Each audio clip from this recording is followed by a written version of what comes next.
Hi all. ഇന്ന് നമ്മൾ മലയാളത്തിലെ ലിറ്ററേച്ചർ സാഹിത്യം എന്നുള്ള ഡിസ്കസ് ചെയ്യുന്നത്. കഴിഞ്ഞ ക്ലാസ്സിൽ നമ്മൾ മലയാളത്തിലെ ആർട്സ് കല എന്നുള്ള ഭാഗം ഡിസ്കസ് ചെയ്തു അല്ലേ. അപ്പൊ അതില് വ്യത്യസ്ത കലകൾ, ചിത്രകലകളെ കുറിച്ചും ദൃശ്യകലകളെ കുറിച്ചും ഒക്കെ നമ്മൾ എക്സ്പ്ലെയിൻ ചെയ്തിരുന്നു. ഒരുപാട് കാര്യങ്ങൾ വിശദമായിട്ട് തന്നെ ഡിസ്കസ് ചെയ്തിരുന്നു.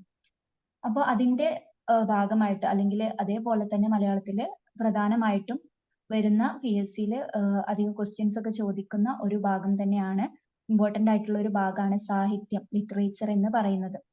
ഓക്കെ, അപ്പോ ഈ ഒരു സാഹിത്യം, അതുപോലെ കല, ദെൻ കായികം, ഈ ഒരു ഭാഗത്തു നിന്നായിട്ട് 10 മാർക്കിന്റെ ക്വസ്റ്റ്യൻസ് ആണ് ഉണ്ടാവാറ്.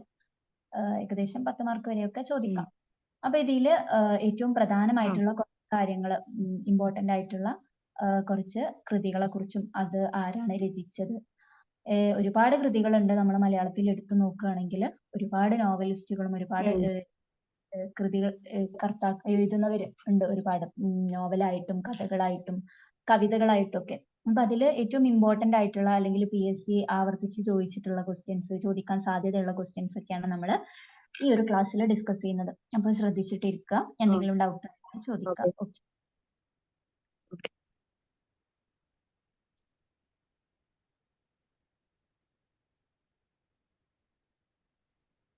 ഇപ്പോൾ മലയാളം സാഹിത്യത്തിലെ വിവിധ രചനകളില് പ്രധാനപ്പെട്ട രചനയാണ് എന്ത്, നോവൽ എന്ന് പറയുന്നത്.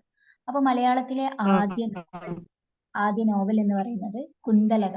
ആദ്യ നോവലിന്റെ പേര് കുന്തലത ആണ്. നമ്മൾ കേട്ടിട്ടുണ്ടാവും. ക്വസ്റ്റ്യൻസ് ആണ്. മലയാളത്തിലെ ആദ്യ നോവൽ കുന്തലത. അപ്പൊ കുന്തലത എഴുതിയിട്ടുള്ളത് അപ്പു നെടുങ്ങാടി. കുന്തലതയുടെ രചയിതാവ് എന്ന് പറയുന്നത് അപ്പു നെടുങ്ങാടി. 1887 ഈ കുന്തലത എന്ന കൃതി പുറത്തിറങ്ങുന്നത് അല്ലെങ്കിൽ പ്രസിദ്ധീകരിക്കപ്പെടുന്നത്. അപ്പൊ മലയാളത്തിലെ ആദ്യ നോവൽ ഏതെന്ന് ചോദിച്ചിട്ടുണ്ടെങ്കിൽ കുന്തലത. കുന്തലത എഴുതിയിട്ടുള്ളത് അപ്പു നെടുങ്ങാടി. ഹലോ ഹലോ, എന്തെങ്കിലും ഡൗട്ട് ഉണ്ടോ? ഓക്കെ. അപ്പൊ കുന്തലത എഴുതിയിട്ടുള്ളത് അപ്പു നെടുങ്ങാടിയാണ്. അത് പ്രസിദ്ധീകരിച്ച വർഷം അല്ലെങ്കിൽ പുറത്തിറങ്ങിയ വർഷം എന്ന് പറയുന്നത് 1887. അപ്പൊ 1887 മലയാളത്തിലെ ആദ്യ നോവലായിട്ടുള്ള കുന്തലത പ്രസിദ്ധീകരിക്കപ്പെടുന്നത്. ഓക്കെ. മലയാളത്തിലെ ആദ്യത്തെ ലക്ഷണമൊത്ത നോവൽ. അപ്പൊ ലക്ഷണമൊത്ത നോവൽ ഏതെന്നും അല്ലെങ്കിൽ ആദ്യ നോവൽ ഏതെന്നും ചോദിച്ചിട്ടുണ്ടെങ്കിൽ രണ്ടും രണ്ടാണ്. ആദ്യമായിട്ട് മലയാളത്തിൽ വന്ന നോവൽ കുന്തലതയാണെങ്കിൽ മലയാളത്തിലെ ആദ്യത്തെ ലക്ഷണമൊത്ത നോവൽ, അതായത് ഒരു നോവൽ ആവണമെങ്കിൽ അതിന് കുറച്ച് കണ്ടീഷൻസ് ഒക്കെ ഉണ്ട്. അതായത് നമ്മളൊരു കവിത എന്ന് പറയുന്നത് ഒരു നോവൽ എന്ന് പറയുന്നത് രണ്ടും രണ്ടല്ലേ. എന്തുകൊണ്ടാണ്? അതിന്റെ മാനദണ്ഡങ്ങളുണ്ട്. നോവൽ എന്ന് പറയുന്ന എല്ലാ രീതിയിലും തികഞ്ഞ അല്ലെങ്കിൽ ലക്ഷണമൊത്ത എന്ന് പറയുന്നത് ഒരു നോവലിന് വേണ്ട എല്ലാം ഉൾക്കൊള്ളുന്ന ആദ്യത്തെ ലക്ഷണമൊത്ത നോവൽ എന്ന് പറയുന്നത് ഇന്ദുലേഖയാണ്. ഇന്ദുലേഖ. അപ്പൊ മലയാളത്തിലെ ആദ്യത്തെ ലക്ഷണമൊത്ത നോവൽ ഏതെന്ന് ചോദിച്ചിട്ടുണ്ടെങ്കിൽ അത് ഇന്ദുലേഖയാണ്. ദെൻ ആദ്യത്തെ നോവൽ ഏതെന്ന് ചോദിച്ചിട്ടുണ്ടെങ്കിൽ അത് കുന്തലത. കുന്തലത പ്രസിദ്ധീകരിക്കപ്പെടുന്നത് 1887 കുന്തലത പുറത്തിറക്കുന്നത്. അതേസമയം ഇന്ദുലേഖ എന്ന് പറയുന്നത് 1889 2 വർഷത്തെ ഗ്യാപ്പ്. അതായത് മലയാളത്തിൽ ആദ്യ നോവൽ കുന്തലത പ്രസിദ്ധീകരിക്കപ്പെടുന്നത് 1887, ഇന്ദുലേഖ 1889. ഓക്കെ. ദെൻ ഇന്ദുലേഖ എഴുതിയിട്ടുള്ളത് അതിന്റെ രചയിതാവ് എന്ന് പറയുന്നത് O ചന്തുമേനോനാണ്. ഇന്ദുലേഖ എഴുതിയത് O ചന്തുമേനോൻ. കുന്തലത എഴുതിയത് ആരായിരുന്നു? അപ്പു നെടുങ്ങാടി ആയിരുന്നു. കുന്തലത അപ്പു നെടുങ്ങാടി, ഇന്ദുലേഖ O ചന്തുമേനോൻ. അപ്പൊ കുന്തലത എന്ന് പറയുന്നത് മലയാളത്തിലെ ആദ്യത്തെ നോവലാണ്. മലയാളത്തിലെ ആദ്യത്തെ ലക്ഷണമൊത്ത നോവൽ ഏതെന്ന് ചോദിച്ചിട്ടുണ്ടെങ്കിൽ ദാറ്റ് ഈസ് ഇന്ദുലേഖ. ഇന്ദുലേഖ എഴുതിയത് O ചന്തുമേനോൻ. 1889 ഇന്ദുലേഖ പുറത്തിറക്കുന്നത്. ഓക്കെ. ഈ ഇന്ദുലേഖയിലെ പ്രധാനപ്പെട്ട കുറച്ചു ക്യാരക്ടേഴ്സ് അല്ലെങ്കിൽ കഥാപാത്രങ്ങളാണ് സൂര്യ നമ്പൂതിരി, പഞ്ചുമേനോന്, മാധവൻ. സൂര്യ നമ്പൂതിരി, പഞ്ചുമേനോൻ, മാധവൻ. ഇതൊക്കെ മുമ്പ് ചോദിച്ചിട്ടുണ്ട്. അതായത് ഇങ്ങനെ ഫേമസ് ആയിട്ടുള്ള കൃതികളിലെയൊക്കെ കഥാപാത്രങ്ങളെ കുറിച്ചും അതിന് ഓപ്ഷൻസ് ആയിട്ടൊക്കെ തന്നിട്ട് ചോദിക്കാറുണ്ട്. ചുവടെ പറയുന്നവയിൽ ഇന്ദുലേഖയിലെ കഥാപാത്രം ആരെന്ന് ചോദിച്ചിട്ട് 4 കഥാപാത്രങ്ങൾ തരും. അപ്പോ അതിലെ മെയിൻ ആയിട്ടുള്ള കഥാപാത്രങ്ങളെ നമ്മൾ അറിഞ്ഞിരിക്കണം. അപ്പൊ സൂരി നമ്പൂതിരി, പഞ്ചു മേനോൻ, മാധവൻ, ഇത്രയും പേര് ഇന്ദുലേഖയിലെ മെയിൻ ആയിട്ടുള്ള കഥാപാത്രങ്ങളാണ്. ദെൻ ചന്തുമേനോനാണ് ഇന്ദുലേഖ എഴുതിയത് എന്ന് പറയുന്നു. ചന്തുമേനോനെ കുറിച്ച് പറയുമ്പോൾ ചന്തുമേനോന്റെ അപൂർണമായിട്ടുള്ള ഒരു നോവൽ ഉണ്ട്. അതായത് അദ്ദേഹം മരണപ്പെടുന്നതിന് മുമ്പ് പൂർണ്ണമാവാതെ പോയ ഒരു നോവലാണ് ശാരദ. ചന്തുമേനോന്റെ അപൂർണമായ നോവൽ ഏതെന്ന് ചോദിച്ചിട്ടുണ്ടെങ്കിൽ ശാരദ. ഓക്കെ. അതായത് മലയാളത്തിലെ ആദ്യ നോവൽ കുന്തലത. കുന്തലത എഴുതിയത് അപ്പു നെടുങ്ങാടി. 1887 കുന്തലത പ്രസിദ്ധീകരിച്ചു. മലയാളത്തിലെ ആദ്യത്തെ ലക്ഷണമൊത്ത നോവൽ ഇന്ദുലേഖ. ഇന്ദുലേഖ എഴുതിയത് ഒ ചന്തുമേനോൻ. ചന്തുമേനോൻ 1889 ഇന്ദുലേഖ എഴുതുന്നത് അല്ലെങ്കിൽ പ്രസിദ്ധീകരിക്കുന്നത്. അതിലെ പ്രധാന കഥാപാത്രങ്ങൾ സൂരി നമ്പൂതിരി, പഞ്ചു മേനോൻ, മാധവൻ. ചന്തുമേനോന്റെ അപൂർണമായ നോവലാണ് ശാരദ എന്ന് പറയുന്നത്. ഓക്കെ. അപൂർണമായത് എന്ന് വെച്ചിട്ടുണ്ടെങ്കിൽ ചന്തുമേനോൻ മരണപ്പെടുന്നതിന് മുമ്പ് പൂർത്തിയാക്കാതെ പോയ നോവൽ. അപൂർണം എന്ന് പറഞ്ഞാൽ പൂർണ്ണമാവാത്തത്, എഴുതി മുഴുവനായില്ല, അതിനു മുമ്പ് അദ്ദേഹം മരണപ്പെട്ടു. ഓക്കെ. ഇന്ദുലേഖയും ഇതുപോലെ കുന്തലതയും കമ്പയർ ചെയ്ത് പഠിക്കാം. ഒരുപാട് കൃതികൾ വരുമ്പോൾ നമ്മളെല്ലാം കൂടി പഠിക്കുന്ന സമയത്ത് പരസ്പരം അങ്ങോട്ടും ഇങ്ങോട്ടും മാറിപ്പോകും. അപ്പൊ രണ്ടെണ്ണം ഒരുപോലെയുള്ള രണ്ടെണ്ണം ഒക്കെ കമ്പയർ ചെയ്തിട്ട് പഠിക്കാം. ദെൻ മലയാളത്തിലെ ആദ്യത്തെ ചരിത്ര നോവൽ, അതായത് മലയാളത്തിലെ ചരിത്രപരമായ കാര്യങ്ങളൊക്കെ പറഞ്ഞിട്ട് വന്ന ആദ്യ നോവൽ എന്ന് പറയുന്നത് മാർത്താണ്ഡവർമ്മയാണ്. നമുക്കറിയാം മാർത്താണ്ഡവർമ്മ എന്ന് പറയുന്നത് തിരുവിതാംകൂർ ഭരിച്ചിരുന്ന ഒരു രാജാവായിരുന്നു. അപ്പൊ അദ്ദേഹത്തിന്റെ പേരിലുള്ള മാർത്താണ്ഡവർമ്മ എന്ന ഒരു നോവൽ, അതൊരു നോവലിന്റെ പേരാണ്. അതാണ് മലയാളത്തിലെ ആദ്യത്തെ ചരിത്ര നോവൽ. മലയാളത്തിലെ ആദ്യത്തെ ചരിത്ര നോവൽ എന്ന് പറയുന്നത് മാർത്താണ്ഡവർമ്മ. ദെൻ ഈ മാർത്താണ്ഡവർമ്മ എന്ന നോവലിനെ കുറിച്ച് പറയുകയാണെങ്കിൽ ഇതിന്റെ താഴെയുള്ള ഈ പോയിന്റുകളൊക്കെ അതുമായി ബന്ധപ്പെട്ടതാണ്. അതായത് സിനിമയാക്കപ്പെട്ട ആദ്യ നോവല്. നമ്മളിപ്പം ആടുജീവിതം സിനിമയാക്കിയല്ലോ, ഇതുപോലെ മലയാളത്തിലെ ഒരു നോവൽ ആദ്യമായിട്ട് സിനിമയാക്കിയ നോവൽ ഏതെന്ന് ചോദിച്ചിട്ടുണ്ടെങ്കിൽ മാർത്താണ്ഡവർമ്മയാണ്. മലയാളത്തിലെ ആദ്യ ചരിത്ര നോവൽ ഏതെന്ന് ചോദിച്ചിട്ടുണ്ടെങ്കിലും മാർത്താണ്ഡവർമ്മയാണ്. മലയാളത്തിലെ ചരിത്രങ്ങളൊക്കെ പറയുന്ന ആദ്യ നോവലായ മാർത്താണ്ഡവർമ്മയാണ് മലയാളത്തിൽ ആദ്യമായിട്ട് സിനിമയാക്കപ്പെട്ടത്. ഇനി മലയാളത്തിലെ രണ്ടാമത്തെ ഫിലിം, അതായത് മലയാളത്തില് ഒരുപാട് സിനിമകൾ വന്നിട്ടുണ്ടല്ലോ, അപ്പൊ ആദ്യം ഒരു സിനിമ വന്നു. ഒരു നോവല് സിനിമയാക്കി മാറിയതില് ആദ്യത്തേത് മാർത്താണ്ഡവർമ്മയാണ്. അത് മലയാളത്തിലെ രണ്ടാമത്തെ ഫിലിമാണ്. മലയാളത്തിൽ ഒന്നാമതായി വന്ന ഫിലിം എന്ന് പറയുന്നത് വിഗതകുമാരനാണ്. മലയാളത്തിലെ ആദ്യത്തെ സിനിമ വിഗതകുമാരൻ. രണ്ടാമത്തെ സിനിമയാണ് മാർത്താണ്ഡവർമ്മ. ഈ മാർത്താണ്ഡവർമ്മ എന്ന് പറയുന്നത് മാർത്താണ്ഡവർമ്മ എന്ന നോവലിനെ അടിസ്ഥാനമാക്കി വന്ന ആദ്യ നോവലാണ്. ഓക്കെ. ഒരു നോവൽ സിനിമയാക്കപ്പെട്ടതിൽ ആദ്യത്തേത് ഏതാണെന്ന് ചോദിച്ചിട്ടുണ്ടെങ്കിൽ മാർത്താണ്ഡവർമ്മ. ആദ്യത്തെ സിനിമ ഏതെന്ന് ചോദിച്ചിട്ടുണ്ടെങ്കിൽ വിഗതകുമാരനാണ്. ഈ ഒരു മാർത്താണ്ഡവർമ്മ എന്ന ചരിത്ര നോവൽ എഴുതിയത് ആര്? അത് CV രാമൻ പിള്ളയാണ്. CV രാമൻ പിള്ളയാണ് മാർത്താണ്ഡവർമ്മ അല്ലെങ്കിൽ തിരുവിതാംകൂറിന്റെ ചരിത്രമൊക്കെ പറഞ്ഞിട്ട് മാർത്താണ്ഡവർമ്മയുടെ ചരിത്രമൊക്കെ ഉൾക്കൊള്ളുന്ന ചരിത്ര നോവലായ മാർത്താണ്ഡവർമ്മ എഴുതിയത് CV രാമൻ പിള്ളയാണ്. അത് പിന്നെ മലയാളത്തിൽ സിനിമയാക്കപ്പെട്ടു. 1891 മാർത്താണ്ഡവർമ്മ പുറത്തിറക്കുന്നത്. മാർത്താണ്ഡവർമ്മ എന്ന നോവല് പുറത്തിറങ്ങുന്നത് 1891. അപ്പൊ കുന്തലത 1887, ഇന്ദുലേഖ 1889. 2 വർഷം കൂടി കഴിഞ്ഞിട്ട് 1891 മാർത്താണ്ഡവർമ്മ എന്ന ചരിത്ര നോവൽ പുറത്തിറക്കുന്നത്. ഇതിലെ പ്രധാന കഥാപാത്രങ്ങളാണ് അനന്തപത്മനാഭൻ, സുഭദ്ര. അനന്തപത്മനാഭനും സുഭദ്രയും ഇതിലെ പ്രധാന വേഷങ്ങളാണ് അല്ലെങ്കിൽ പ്രധാന കഥാപാത്രങ്ങളാണ്. ഇനി ഈ സിനിമ പുറത്തിറങ്ങിയ വർഷം, പുസ്തകം പുറത്തിറങ്ങിയ വർഷം 1891. ഈ സിനിമ പുറത്തിറങ്ങിയ വർഷം 1933. 1933 മാർത്താണ്ഡവർമ്മ എന്ന സിനിമ പുറത്തിറങ്ങുന്നത്. ആ സിനിമ സംവിധാനം ചെയ്തത് VV റാവു ആണ്. VV റാവു ആണ് മാർത്താണ്ഡവർമ്മ എന്ന സിനിമ സംവിധാനം ചെയ്തത്. അപ്പൊ മലയാളത്തിലെ ചരിത്ര നോവൽ മാർത്താണ്ഡവർമ്മ. മലയാളത്തിൽ സിനിമയാക്കപ്പെട്ട ആദ്യ നോവലും മാർത്താണ്ഡവർമ്മയാണ്. മലയാളത്തിലെ രണ്ടാമത്തെ സിനിമയാണ് മാർത്താണ്ഡവർമ്മ എന്ന് പറയുന്നത്. മലയാളത്തിലെ സിനിമ വിഗതകുമാരനാണ്. ആദ്യ സിനിമ വിഗതകുമാരൻ. രണ്ടാമത്തെ സിനിമ രണ്ടാമത്തെ സിനിമ മാർത്താണ്ഡവർമ്മ. യെസ്. ദെൻ മാർത്താണ്ഡവർമ്മ എന്ന നോവൽ എഴുതുന്നത് CV രാമൻ പിള്ളയാണ്. 1891 പ്രസിദ്ധീകരിച്ചു. സിനിമ പുറത്തിറങ്ങിയത് 1933 1933. ദെൻ നോവലിലെ പ്രധാന കഥാപാത്രങ്ങൾ അനന്തപത്മനാഭനും സുഭദ്രയും. ഈ സിനിമ സംവിധാനം ചെയ്തത് VV റാവു. അപ്പൊ ഈ ഭാഗത്തുനിന്ന് ഇത്രയും പോയിന്റുകൾ ഓർത്തു വെക്കുക. ദെൻ ഈ മാർത്താണ്ഡവർമ്മയെ കുറിച്ച് പറയുമ്പോൾ അല്ലെങ്കിൽ ആ സിനിമയെ കുറിച്ച് പറയുമ്പോൾ മലയാളത്തിൽ പ്രദർശനാനുമതി നിഷേധിച്ച ആദ്യ സിനിമയും മാർത്താണ്ഡവർമ്മയാണ്. മാർത്താണ്ഡവർമ്മ ഒരു സിനിമയായൊക്കെ പുറത്തു വന്നെങ്കിലും അത് പ്രദർശിപ്പിക്കാനുള്ള അനുമതി പിന്നീട് നിഷേധിക്കപ്പെട്ടു. അതിലെ ചില വിവാദപരമായ കാര്യങ്ങളൊക്കെ കൊണ്ട് അത് പിന്നീട് പ്രദർശിപ്പിക്കാനുള്ള അനുമതി ഉണ്ടായിരുന്നില്ല. ഓക്കെ. ദെൻ മലയാളത്തിലെ ആദ്യ സന്ദേശകാവ്യം, മലയാളത്തിലെ ആദ്യത്തെ സന്ദേശകാവ്യം എന്ന് പറയുന്നത് ഉണ്ണുനീലി സന്ദേശം. ഉണ്ണുനീലി സന്ദേശമാണ് മലയാളത്തിലെ ആദ്യത്തെ സന്ദേശകാവ്യങ്ങൾ.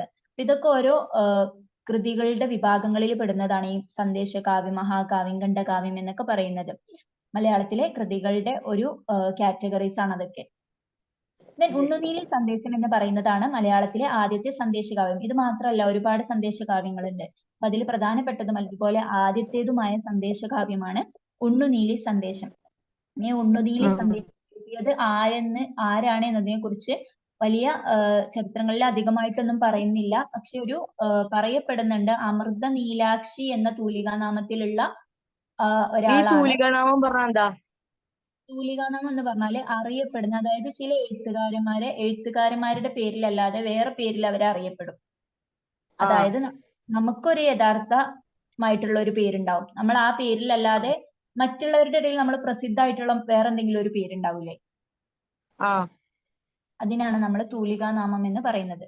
അപ്പൊ അമൃത നീലാക്ഷി എന്ന തൂലികാനാമത്തിലുള്ള ഒരു ആളാണ് അല്ലെങ്കിൽ ഒരു എഴുത്തുകാരിയാണ് ഈ ഉണ്ണുനീലി സന്ദേശം എഴുതിയത് എന്ന് പറയപ്പെടുന്നു. അതിനെക്കുറിച്ച് വലിയ ഒരു ഐഡിയകൾ അത് യാഥാർത്ഥ്യമല്ല എന്നും പറയപ്പെടുന്നു. പക്ഷെ എങ്ങനെയാണ് അത് പറയപ്പെടുന്നത്. ഓക്കെ. ദെൻ 1632 ഈ ഒരു സന്ദേശകാവ്യം രചിക്കുന്നത്. മലയാളത്തിലെ ആദ്യത്തെ സന്ദേശകാവ്യം. അപ്പൊ അത്രയും വർഷം പഴക്കമുള്ളത് കൊണ്ടാണ് അതിനെക്കുറിച്ച് യഥാർത്ഥമായിട്ടുള്ള തെളിവുകൾ അല്ലെങ്കിൽ അറിവുകളൊന്നും ഇല്ലാത്തത്.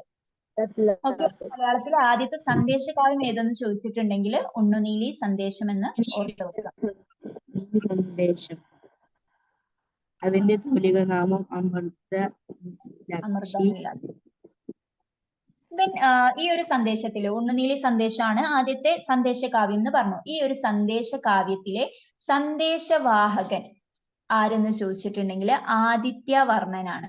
ആദിത്യവർമ്മൻ എന്ന് പറയുന്നത് ആ ഒരു സന്ദേശകാവ്യത്തിലെ അല്ലെങ്കിൽ ആ ഒരു കൃതിയിലെ ആ ഒരു എഴുത്തിലെ പ്രധാന നായകനാണ് ഈ ആദിത്യവർമ്മൻ എന്ന് പറയുന്നത്. അതായത് നമ്മളിപ്പോ ഒരു നോവലൊക്കെ വായിക്കുമ്പോൾ അതിൽ പ്രധാനമായിട്ടുള്ള ഒരു കഥാപാത്രം ഉണ്ടാവില്ലേ, ഒരു ഫിലിം കാണുകയാണെങ്കിൽ മെയിൻ ആയിട്ട് ഒരു ആക്ടർ ഉണ്ടാവില്ലേ, അങ്ങനെ മെയിൻ ആയിട്ടുള്ള സന്ദേശകാവ്യത്തിലെ ഏത് സന്ദേശകാവ്യത്തിലെയാണ് ഉണ്ണുനീലി സന്ദേശകാവ്യത്തിലെ പ്രധാന നായകനായ ആദിത്യവർമ്മൻ എന്ന് പറയുന്നത്. ആ ആദിത്യവർമ്മനാണ് ഈ സന്ദേശകാവ്യത്തിലെ സന്ദേശവാഹകൻ. ഓക്കെ. സാധാരണയായിട്ട് സന്ദേശകാവ്യങ്ങളില് സന്ദേശവാഹകനായിട്ട് വേറെ ആളാണ് ഉണ്ടാവല്. അപ്പൊ ഈ ഒരു സന്ദേശകാവ്യത്തിന്റെ പ്രത്യേകത, ഉണ്ണുനീലി സന്ദേശകാവ്യത്തിന്റെ പ്രത്യേകത, ആ ഉണ്ണുനീലി സന്ദേശത്തിലെ നായകൻ തന്നെയാണ് അതിലെ സന്ദേശവാഹകൻ. ഒരു ഉദാഹരണങ്ങൾ പറയുകയാണെങ്കിൽ കുറച്ച് സന്ദേശകാവ്യങ്ങളും അതിലെ സന്ദേശവാഹകരും കൊടുത്തിട്ടുണ്ട്. അപ്പോ കോകില സന്ദേശം ഇതൊരു സന്ദേശകാവ്യമാണ്. ഇതിലെ സന്ദേശവാഹകൻ എന്ന് പറയുന്നത് കുയിലാണ്. ഓക്കെ. സന്ദേശം എന്ന് പറഞ്ഞാൽ എന്താ? മെസ്സേജ്. സന്ദേശവാഹകൻ എന്ന് പറഞ്ഞാൽ എന്താണ്? ആ മെസ്സേജ് കൊണ്ടു കൊടുക്കുന്ന ആള്, മെസ്സേജ് കൈമാറുന്ന ആള്. ഓക്കെ. അപ്പൊ കോകില സന്ദേശം എന്ന സന്ദേശകാവ്യത്തിലെ സന്ദേശവാഹകൻ കുയിലാണ്. മേഘ സന്ദേശം എന്ന സന്ദേശകാവ്യത്തിലെ സന്ദേശവാഹകൻ ആരാണ്? മേഘമാണ്. മയൂര സന്ദേശം എന്ന സന്ദേശകാവ്യത്തിലെ സന്ദേശവാഹകൻ ആരാണ്? മയിലാണ്. ഇതൊക്കെ വിവിധ സന്ദേശകാവ്യങ്ങൾക്ക് ഉദാഹരണങ്ങളാണ്. ഈ സന്ദേശകാവ്യങ്ങളിലെ സന്ദേശവാഹകരാണ് ഇവിടെ കൊടുത്തിട്ടുള്ളത്. അപ്പൊ ഇങ്ങനെയാണെങ്കിൽ ഉണ്ണുനീലി സന്ദേശത്തിലെ സന്ദേശവാഹകൻ ആരാ വരേണ്ടത്? ഉണ്ണുനീലി അല്ലേ വരേണ്ടത്? പക്ഷേ ഈ ഒരു സന്ദേശകാവ്യത്തിന്റെ പ്രത്യേകത എന്താണ്? ആദിത്യവർമ്മൻ എന്ന ആ സന്ദേശകാവ്യത്തിലെ നായകൻ തന്നെയാണ് ഉണ്ണുനീലി സന്ദേശത്തിലെ സന്ദേശവാഹകൻ. ഓക്കെ.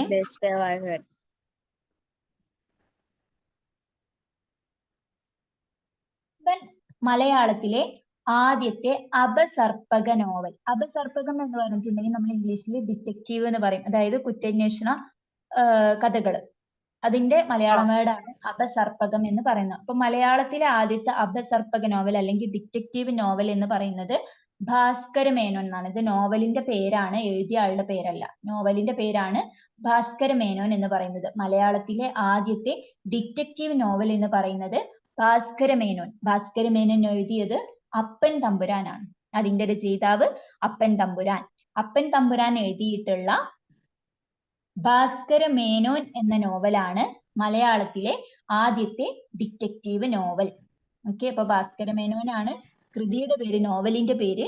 എഴുതിയത് അപ്പൻ തമ്പുരാൻ. അപ്പൻ തമ്പുരാൻ എഴുതിയ ഭാസ്കര മേനോനാണ് ആദ്യത്തെ ഡിറ്റക്റ്റീവ് നോവൽ. ഓക്കെ. എങ്കിൽ ഭാസ്കര മേനോൻ ഭയങ്കര ഡിറ്റക്റ്റീവ് ആയിരുന്നു, കുറ്റാന്വേഷണം നടത്തുന്ന ആളായിരുന്നു, അങ്ങനെയൊക്കെ ആലോചിച്ച് വെച്ചാൽ മതി. ഓക്കെ. മലയാള ലിപി രൂപം കൊണ്ടത് ഏത് ലിപിയിൽ നിന്ന്? ഇപ്പൊ മലയാള സാഹിത്യങ്ങളെ കുറിച്ച് പറയുമ്പോൾ അതിൽ പ്രധാനമാണ് മലയാളത്തിന്റെ ലിപി. ലിപി എന്ന് പറഞ്ഞാൽ നമ്മൾ എഴുതുന്ന രൂപം, നമ്മളെ മലയാള അക്ഷരമാലയൊക്കെ അല്ലേ, അതൊക്കെ മലയാള ലിപിയുടെ ഭാഗമാണ്. അപ്പോ നമ്മൾ മലയാളം സാഹിത്യങ്ങള് അല്ലെങ്കിൽ അതൊക്കെ രൂപപ്പെടണമെങ്കിൽ എന്ത് വേണം? ഒരു ലിപി വേണം അല്ലെ, അതൊക്കെ എഴുതണമെങ്കിൽ. അപ്പൊ മലയാള സാഹിത്യം പറയുമ്പോൾ അതിന്റെ പ്രധാന ഭാഗമാണ് മലയാള ലിപി എന്ന് പറയുന്നത്. അപ്പൊ മലയാള ലിപി രൂപം കൊണ്ടത്, അതിന് ഒരു രൂപം ഉണ്ടാവുമല്ലോ. അതായത് നമ്മള് ഗ്രന്ഥലിപി എന്ന് പറഞ്ഞിട്ടുള്ള ഒരു ലിപിയുണ്ട്. മലയാളമല്ല, അല്ലാതെ ഒരു ലിപിയാണ് ഗ്രന്ഥലിപി. ആ ലിപിയിൽ നിന്നും രൂപം കൊണ്ട്, അല്ലെങ്കിൽ അത് പിന്നീട് മാറി മാറി മാറ്റങ്ങൾ വന്നുകൊണ്ടാണ് എന്തായിട്ട് മാറിയത്? മലയാള ലിപി രൂപം കൊണ്ടത്. അതില് കുറെ മോഡിഫിക്കേഷൻസ് ഒക്കെ വരുത്തിയിട്ടാണ് മലയാള ലിപി രൂപം കൊള്ളുന്നത്. അപ്പൊ മലയാള ലിപി രൂപം കൊണ്ടത് ഏത് ലിപിയിൽ നിന്ന് എന്ന് ചോദിച്ചിട്ടുണ്ടെങ്കിൽ ഗ്രന്ഥലിപിയിൽ നിന്നാണ്. അപ്പൊ ഗ്രന്ഥലിപി എന്ന് ബ്രാഹ്മി ലിപിയുടെ വകഭേദം. അതായത് ബ്രാഹ്മണ ലിപിയാണ് ബ്രാഹ്മി ലിപി എന്ന് പറയുന്നത്. ഈ ബ്രാഹ്മി ലിപിയുടെ ഒരു രൂപമാണ്, അല്ലെങ്കിൽ അതുമായി ബന്ധപ്പെട്ടിട്ടുള്ള അതിന്റെ ഭാഗമായിട്ടുള്ള ഒരു ലിപിയാണ് ഗ്രന്ഥലിപി. ഗ്രന്ഥലിപിയിൽ നിന്ന് രൂപം കൊണ്ടതാണ് മലയാള ലിപി. ഇത്ര ഓർത്ത് വെക്കുക, മലയാള ലിപി രൂപം കൊണ്ടത് ഗ്രന്ഥലിപിയിൽ നിന്നാണ്. ഗ്രന്ഥലിപിയാണ് എന്ന് ഓർത്ത് വെക്കുക, അതാണ് ഇമ്പോർട്ടന്റ് ആയിട്ടുള്ളത്. ദെൻ മലയാള ലിപി, അതായത് മലയാള അക്ഷരങ്ങൾ, മലയാള ലിപി അച്ചടിച്ചു വന്ന ആദ്യ കൃതി എന്ന് പറയുന്നത് ഹോർത്തൂസ് മലബാറിക്കസ് ആണ്. അതായത് മലയാള അക്ഷരങ്ങൾ അച്ചടിച്ചു വന്ന ആദ്യത്തെ കൃതി ഏത് എന്ന് ചോദിച്ചിട്ടുണ്ടെങ്കിൽ ഹോർത്തൂസ് മലബാറിക്കസ് ആണ്. ഹോർത്തൂസ് മലബാറിക്കസ് വളരെ പ്രധാനപ്പെട്ട ഒരു കൃതിയാണത്. എക്സാമിനൊക്കെ ചോദിക്കാറുണ്ട്, പ്രീവിയസ് ക്വസ്റ്റ്യൻസിലൊക്കെ. അതുകൊണ്ട് തന്നെയാണ് അങ്ങനെ പറയുന്നത്. വളരെ പ്രധാനപ്പെട്ടതാണ് ഹോർത്തൂസ് മലബാറിക്കസ്. എന്തായാലും നമ്മൾ അറിഞ്ഞിരിക്കേണ്ട, അധികം ആൾക്കാരും കേട്ടിട്ടുണ്ടാവും, കേട്ടിരിക്കേണ്ട ഒരു കൃതിയാണ് ഹോർത്തൂസ് മലബാറിക്കസ്. അപ്പൊ ഇത് എഴുതിയ ഭാഷ എന്താണ്? ലാറ്റിൻ ഭാഷയാണ്. ലാറ്റിൻ ഭാഷയിലാണ് ഇത് എഴുതിയത്, ഹോർത്തൂസ് മലബാറിക്കസ് എഴുതിയത്. അപ്പൊ നമുക്കൊരു സംശയം ഉണ്ടാവും, മലയാളത്തിൽ അച്ചടിച്ച ആദ്യ കൃതിയല്ലേ, പിന്നെ എങ്ങനെയാ ലാറ്റിൻ ഭാഷ ആവണത്? മലയാളം ഫുള്ള് മലയാളമല്ല. ഹോർത്തൂസ് മലബാറിക്കസ് ആ പേര് കേൾക്കുമ്പോ തന്നെ മനസ്സിലാവും അല്ലെ. മലയാള ലിപി അച്ചടിച്ച, അത് എഴുതിയത് ലാറ്റിൻ ഭാഷയിലാണ്, പക്ഷെ അതില് മലയാളത്തിന്റെ ലിപി എവിടെയൊക്കെയോ അച്ചടിക്കപ്പെട്ടിട്ടുണ്ട്. അതായത് പൂർണ്ണമായും മലയാളത്തിലുള്ള ഒരു കൃതി അല്ല അത്. അതിന്റെ മെയിൻ ആയിട്ടുള്ള ഭാഷ, ലാംഗ്വേജ് എന്ന് പറയുന്നത് ലാറ്റിൻ ഭാഷയാണ്. പക്ഷെ അതിൽ എന്ത് ചെയ്തിട്ടുണ്ട്? അച്ചടിച്ചിട്ടുണ്ട്. അപ്പൊ മലയാള ലിപി അച്ചടിച്ച ആദ്യ കൃതി ഏതെന്ന് ചോദിച്ചിട്ടുണ്ടെങ്കിൽ ഹോർത്തൂസ് മലബാറിക്കസ് ആണ്. അതിപ്പോ ഇനി ഒരു പേജ് ആണെങ്കിലും ഒരു വരി ആണെങ്കിലും ഒരു വേർഡ് ആണെങ്കിലും മലയാള ലിപി ആദ്യം അച്ചടിക്കപ്പെട്ടത് ഏതിലാണ്? ഈ ഹോർത്തൂസ് മലബാറിക്കസ് എന്ന ഈ ഗ്രന്ഥത്തിലാണ്. അപ്പൊ ഈ ഗ്രന്ഥത്തെ കുറിച്ച് പറയുകയാണെങ്കിൽ നമുക്കറിയാം, നമ്മുടെ കേരളത്തിൽ എന്തായിരുന്നു, അല്ലെങ്കിൽ ഇന്ത്യയിൽ യൂറോപ്യൻസ് ഭരിച്ചിരുന്നു അല്ലെ. ബ്രിട്ടീഷുകാരും പോർച്ചുഗീസുകാരും ഡച്ചുകാരും ഫ്രഞ്ചുകാരും ഒക്കെ ഇവിടെ വാഴ്ന്നിരുന്ന ഒരു കാലം ഉണ്ടായിരുന്നു. അപ്പൊ ആ ഒരു കാലത്ത് ഡച്ചുകാര് ഇവിടെ നമ്മുടെ ഇന്ത്യ ഭരിച്ചിരുന്ന കാലത്ത് അവരുടെ സംഭാവനയായിട്ട് നമുക്ക് കിട്ടിയിട്ടുള്ള ഒരു കൃതിയാണ് ഹോർത്തൂസ് മലബാറിക്കസ്. ഇതിന്റെ പ്രത്യേകത എന്ന് പറയുന്നത് മലബാറിലെ ഔഷധ സസ്യങ്ങൾ, അതായത് നമ്മുടെ ഇന്നത്തെ കേരളം കണ്ണൂരൊക്കെ ഉൾപ്പെടുന്ന മലബാർ മേഖലയിലെ ഒരുപാട് ഔഷധ സസ്യങ്ങളുണ്ട്. ഇന്നും നമ്മൾ നമ്മുടെ ചുറ്റുപാട് ഉപയോഗിക്കുന്ന വിവിധ ഇനം ഔഷധ സസ്യങ്ങളുണ്ട്. അപ്പൊ ഈ രീതിയിൽ മലബാറിലെ ഔഷധ സസ്യങ്ങളെ കുറിച്ചുള്ള എല്ലാ ഡീറ്റെയിൽസും ഉൾക്കൊള്ളുന്ന ഒരു കൃതിയായിരുന്നു ഈ ഹോർത്തൂസ് മലബാറിക്കസ് എന്ന് പറയുന്നത്. ഓക്കെ. അപ്പൊ ഈ ഒരു കൃതിയാണ് മലയാള ലിപി അച്ചടിച്ച ആദ്യ കൃതി. ഇത് ഡച്ചുകാരുടെ കാലത്ത് അവര് എഴുതിയ ഒരു കൃതിയാണ് എന്ത് ഹോർത്തൂസ് മലബാറിക്കസ് എന്ന് പറയുന്നത്. അപ്പൊ അതിന്റെ രചയിതാവ് എന്ന് പറയുന്നത് ഹെൻറിക് വാൻ റീഡ് ആണ്. ഹെൻറിക് വാൻ റീഡ് ആണ് ഇതിന്റെ രചയിതാവ്. ഹോർത്തൂസ് മലബാറിക്കസ് എഴുതിയത് ഹെൻറിക് വാൻ റീഡ്. മലബാറിലെ ഔഷധ സസ്യങ്ങളെ കുറിച്ചാണ് അതിൽ പരാമർശിക്കുന്നത്. ഡച്ചുകാരുടെ സംഭാവനയാണ്. ഇത് പബ്ലിഷ് ചെയ്തത് ആംസ്റ്റർഡാമിൽ നിന്നാണ്. അതായത് കേരളത്തിൽ നിന്നൊന്നുമല്ല ഇത് പബ്ലിഷ് ചെയ്തത്, ഡച്ചുകാർ എഴുതിയതാണ്. ഡച്ചുകാരനായിട്ടുള്ള ഹെൻറിക് വാൻ റീഡ് ആണ് ഇത് എഴുതിയിട്ടുള്ളത്. അപ്പൊ അവര് ആംസ്റ്റർഡാമിൽ നിന്നാണ് 12 വോളിയംസ്, അതായത് 12 ഭാഗങ്ങളായിട്ടാണ് ഈ ബുക്ക് ഉള്ളത്. അപ്പോ അതിന്റെ ഒരു വലിപ്പം നമുക്ക് ഊഹിക്കാവുന്നേ ഉള്ളൂ അല്ലെ. അതായത് അത്രയും മലബാറിലെ ഔഷധ സസ്യങ്ങളെ കുറിച്ച് അതിൽ പരാമർശിച്ചിട്ടുണ്ട്. അത്രയും ഡീറ്റെയിൽ ആയിട്ടുള്ള ഒരു വിവരണം അതിൽ കൊടുത്തിട്ടുണ്ട് എന്നുള്ളതാണ്. അത്രയും പ്രധാനപ്പെട്ട ഒരു പുസ്തകമാണ് ഹോർത്തൂസ് മലബാറിക്കസ് എന്ന് പറയുന്നത്. ദെൻ ഇത് പബ്ലിഷ് ചെയ്ത ഡേറ്റ് എന്ന് പറയുന്ന 1-2 വർഷം കൊണ്ടല്ല, 1678 മുതൽ 1693 വരെ. 1678 1678 1678 മുതൽ 1693 വരെ, ഏകദേശം 15 വർഷം അല്ലേ? 15 വർഷം. അതായത് 1671 678 എന്നാലോചിച്ചാൽ മതി. 678 678 ദെൻ 1678 മുതൽ 15 വർഷം കൊണ്ടാണ് 12 വോളിയം ഉള്ള ഹോർത്തൂസ് മലബാറിക്കസ് എന്ന കൃതി ആര് എഴുതിയത്? ഹെൻറിക് വാൻ റീഡ് എഴുതിയത്. അതാണ് മലയാള ലിപി അച്ചടിച്ച ആദ്യ കൃതി. ഇനി ഹെൻറിക് വാൻ റീഡിനെ കുറിച്ച് പറയുകയാണെങ്കിൽ അദ്ദേഹം ഒറ്റയ്ക്ക് ഇത്രയും 12 വോളിയംസ് എഴുതാന്ന് പറയുന്നത് പോസിബിൾ ആണോ? അല്ല. അപ്പൊ അദ്ദേഹത്തെ സഹായിക്കാൻ ആരെങ്കിലും ഒക്കെ ഉണ്ടായിട്ടുണ്ടാവും അല്ലെ. അപ്പൊ മലയാള ഭാഷയൊക്കെ അതിൽ അച്ചടിച്ച് വരണമെങ്കിൽ മലയാളി ആയിട്ടുള്ള ഒരാള് ഇതിന് ഹെൽപ്പ് ചെയ്തിട്ടുണ്ട്. അപ്പൊ ഈ രചനയിൽ സഹായിച്ച മലയാളി വൈദ്യനാണ് E.T. അച്യുതൻ. E.T. അച്യുതൻ ഈ പേര് ചോദിക്കാറുണ്ട് കേട്ടോ. ഹോർത്തൂസ് മലബാറിക്കസിന്റെ രചനയിൽ സഹായിച്ച അല്ലെങ്കിൽ ഹെൽപ്പ് ചെയ്ത മലയാളി വൈദ്യൻ ആരാണ്? E.T. അച്യുതൻ. E.T. അച്യുതൻ ആരെ ഹെൽപ്പ് ചെയ്തു? ഹെൻറിക് വാൻ റീഡിനെ ഹോർത്തൂസ് മലബാറിക്കസ് തയ്യാറാക്കാൻ വേണ്ടിയിട്ട്, രചിക്കാൻ വേണ്ടിയിട്ട് ഹെൽപ്പ് ചെയ്തു. ദെൻ ഇതിന്റെ ഇംഗ്ലീഷ് പരിഭാഷ തയ്യാറാക്കിയത്, അതായത് ഇത് ലാറ്റിൻ ഭാഷയിലാണ് നമ്മൾ പറഞ്ഞു അല്ലെ. അപ്പൊ അത് ലാറ്റിൻ എല്ലാവർക്കും അറിയാവുന്ന, ലോകത്തെല്ലാവർക്കും കൂടുതൽ പേർക്ക് അറിയാവുന്ന ഭാഷ ഏതാണ്? ഇംഗ്ലീഷ് അല്ലെ. അപ്പൊ ഇംഗ്ലീഷ് പരിഭാഷ തയ്യാറാക്കിയത് ആരാണ്? K.S. മണിലാലാണ്. ഇംഗ്ലീഷ് പരിഭാഷ തയ്യാറാക്കിയത് K.S. മണിലാലാണ്. K.S. Manilal.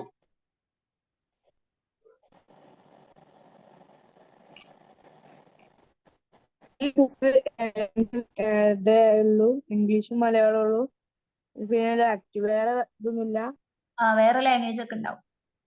English Malayalam എന്ന് പറയുന്ന ഇമ്പോർട്ടന്റ് അല്ലേ, ചോദിക്കാൻ സാധ്യത ഉള്ളത്. ബാക്കിയുള്ള ലാംഗ്വേജുകളൊന്നും അങ്ങനെ ചോദിക്കാൻ സാധ്യത ഇല്ല.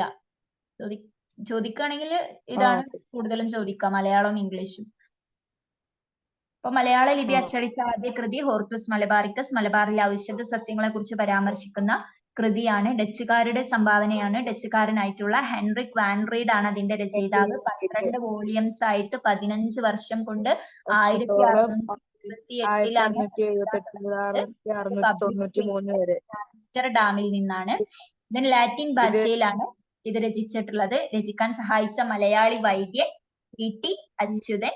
ഇംഗ്ലീഷ് പരിഭാഷ തയ്യാറാക്കിയത് മണിലാൽ. അപ്പൊ ഇത്രയും കാര്യം ഓർത്തു വെക്കുക. ഇനി നമ്മളിത് പറഞ്ഞു, ആദ്യമായിട്ട് മലയാളം അച്ചടിച്ചതാണ് ഹോർത്തൂസ് മലബാറിക്കസിലെ. അപ്പൊ ആദ്യമായിട്ട് ഇത് ലാറ്റിൻ ഭാഷയിലാണ് രചിച്ചത്. ഇനി പൂർണ്ണമായിട്ടും മലയാളത്തിൽ അച്ചടിച്ച ആദ്യ പുസ്തകം ഏതായിരിക്കും? സംക്ഷേപ വേദാർത്ഥം. ഓക്കെ, സംക്ഷേപ വേദാർത്ഥം.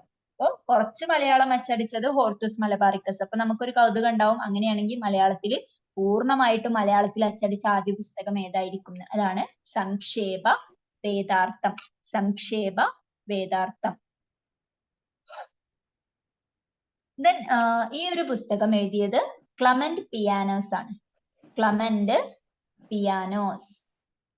1772 ഈ പുസ്തകം പുറത്തിറങ്ങുന്നത്. റോമിൽ വെച്ചാണ് ഇത് പ്രസിദ്ധീകരിക്കുന്നത്.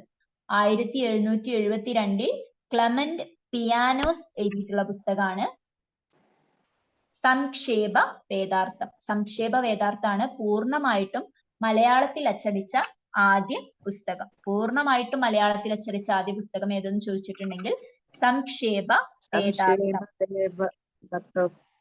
ഓക്കെ.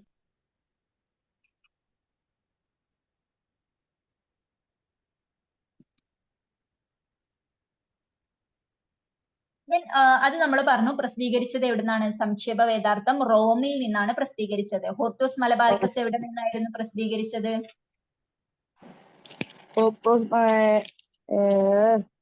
മറ്റേ ആംസ്റ്റർഡാം. ഹോർത്തൂസ് മലബാറിക്കസ് ആംസ്റ്റർഡാമിൽ നിന്നാണ് പ്രസിദ്ധീകരിച്ചത്. സംക്ഷേപ വേദാർത്ഥം പ്രസിദ്ധീകരിച്ചത് റോമിൽ നിന്നാണ്. ഹോർത്തൂസ് മലബാറിക്കസ് മലയാള ലിപി അച്ചടിച്ച ആദ്യത്തെ പുസ്തകം. ദെൻ മലയാളത്തിൽ പൂർണ്ണമായിട്ട് മലയാളത്തിൽ അച്ചടിച്ച പുസ്തകം എന്ന് പറയുന്നത് സംക്ഷേപ വേദാർത്ഥം. സംക്ഷേപ വേദാർത്ഥം റോമിലാണ് അച്ചടിച്ചത് അല്ലെ? അപ്പൊ അങ്ങനെയാണെങ്കിൽ കേരളത്തിൽ അച്ചടിച്ച ആദ്യ മലയാള പുസ്തകം ഏതായിരുന്നു? കേരളത്തിൽ അച്ചടിച്ച മലയാള പുസ്തകം എന്ന് പറയുന്നത് ചെറു പൈതങ്ങൾക്ക് ഉപകാരാർത്ഥം. ഹലോ ഹലോ, ഡൗട്ട് ഉണ്ടോ? ഇത്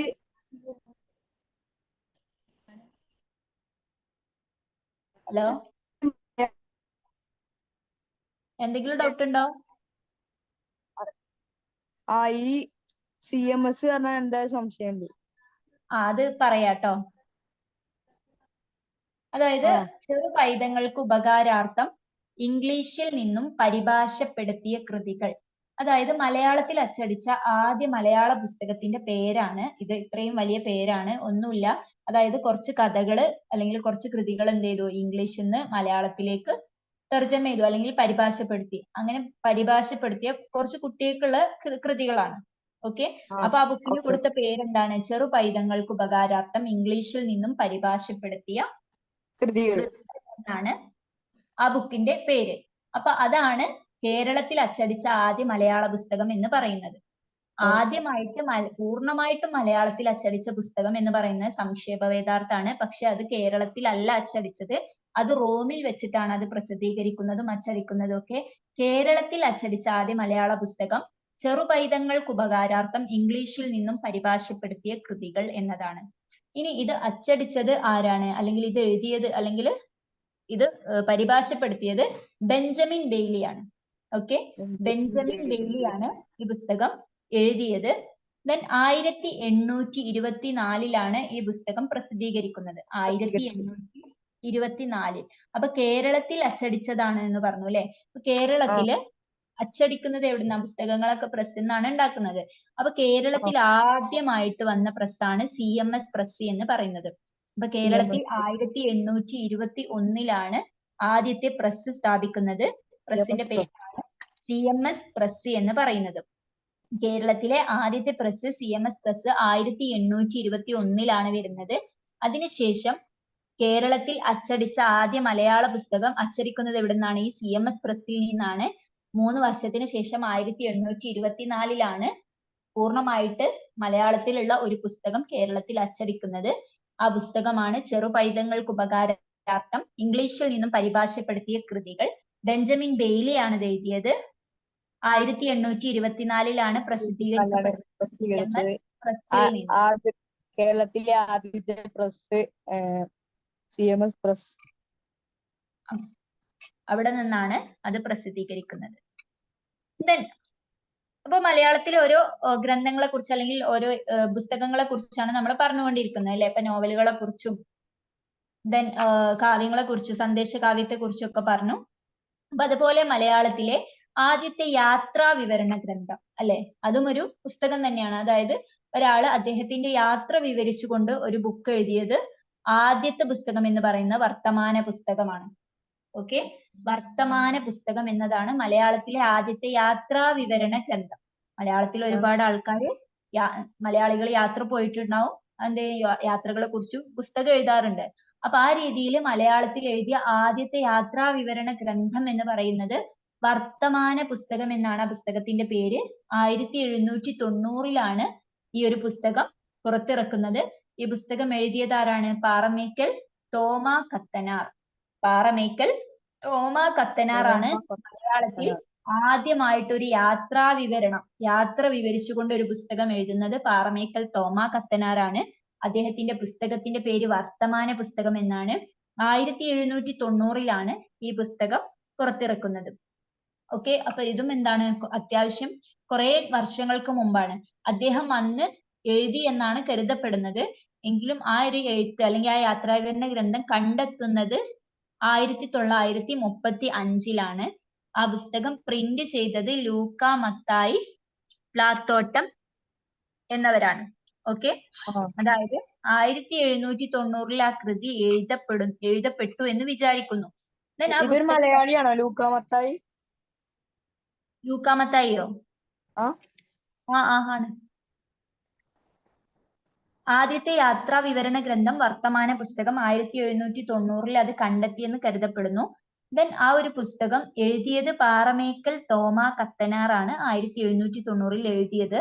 പക്ഷെ അതിന്റെ ആ ഒരു യാത്രാ വിവരണ ഗ്രന്ഥം പിന്നീട് കണ്ടെത്തുന്നത് 1935 ദെൻ 1935 ആ എഴുത്തുകൾ കണ്ടെത്തിയിട്ട് അതിനുശേഷം എന്ത് ചെയ്തു, നല്ലൊരു പുസ്തകമായിട്ട് ഗ്രന്ഥമായിട്ട് പിന്നീട് പ്രിന്റ് ചെയ്തത് ലൂക്ക മത്തായി പ്ലാത്തോട്ടമാണ്.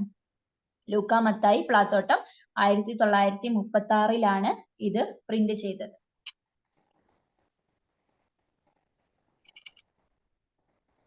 ദെൻ മലയാളത്തിലെ ആദ്യത്തെ സാഹിത്യ മാസിക എന്ന് പറയുന്നത് മാസത്തിൽ വരുന്ന പുസ്തകങ്ങൾക്ക് നമ്മൾ മാസിക എന്ന് പറയാം. ആ രീതിയിൽ സാഹിത്യപരമായിട്ട് മലയാളത്തിലെ ആദ്യം വന്ന മാസിക എന്ന് പറയുന്നത് വിദ്യാവിലാസിനിയാണ്.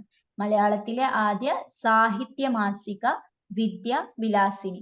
ഇനി മലയാളത്തിലെ ആദ്യത്തെ മഹാകാവ്യം എന്ന് പറയുന്നത് കൃഷ്ണഗാഥ. ഇത് നമുക്കൊക്കെ അറിയുന്നുണ്ടാവും അല്ലെ, ചെറുശ്ശേരി എഴുതിയിട്ടുള്ള കൃഷ്ണഗാഥയാണ് മലയാളത്തിലെ ആദ്യത്തെ മഹാകാവ്യം. ഇപ്പൊ മഹാകാവ്യം എന്ന് പറഞ്ഞിട്ടുണ്ടെങ്കിൽ ഒരു കാര്യത്തെ കുറിച്ച് അല്ലെങ്കിൽ ഒരു സംഭവം എന്ത് ചെയ്യുക, ഒരുപാട് വിശദീകരിച്ച് അതിന്റെ എല്ലാ തലങ്ങളും എക്സ്പ്ലെയിൻ ചെയ്ത് അത്രയും വിശദീകരിച്ച് എഴുതുന്ന വലിയ കാവ്യം അല്ലെങ്കിൽ വലിയ ഒരു കൃതിയാണ് എന്ത് മഹാകാവ്യം എന്ന് പറയുന്നത്.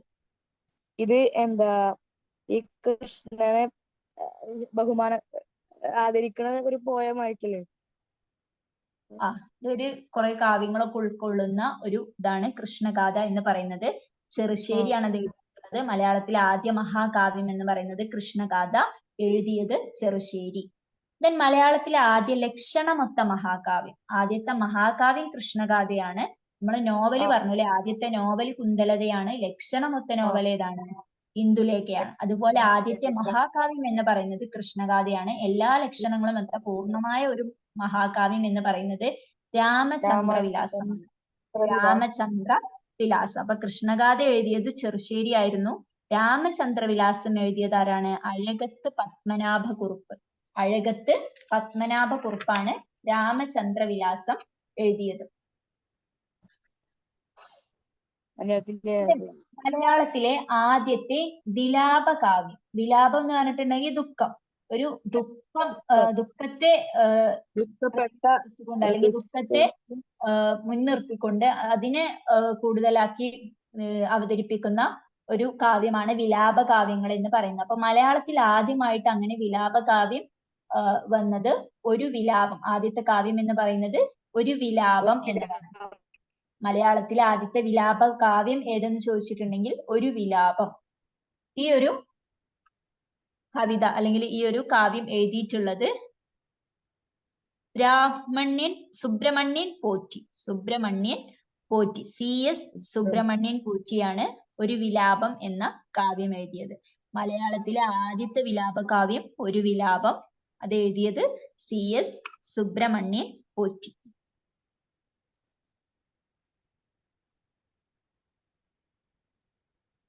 മലയാളത്തിലെ ആദ്യത്തെ ചെറുകഥ. മലയാളത്തിലെ ആദ്യത്തെ ചെറുകഥ എന്ന് പറയുന്നത് വാസനാവികൃതിയാണ് ചെറുകഥ. നമ്മൾ നോവലുകളെ കുറിച്ചൊക്കെയാണ് ഇതുവരെ പറഞ്ഞത്. ചെറുകഥ എന്ന് പറഞ്ഞാൽ ചെറിയ കഥകൾ, അതായത് 1-2 പേജുകൾ അല്ലെങ്കിൽ കുറച്ച് ഉൾക്കൊള്ളുന്ന കുറഞ്ഞ ഇതുകൊണ്ട് എന്ത് ചെയ്യും ആ കഥ. ഇപ്പൊ നോവലൊക്കെ അറിയാൻ നമുക്ക് ഒരു പുസ്തകം തന്നെ ഉണ്ടാവും വായിക്കാൻ. കഥകൾ എന്ന് പറഞ്ഞാൽ ചെറുകഥ എന്ന് പറഞ്ഞിട്ടുണ്ടെങ്കിൽ ചെറിയ കഥകൾ, അതാണ് ഉദ്ദേശിച്ചത്.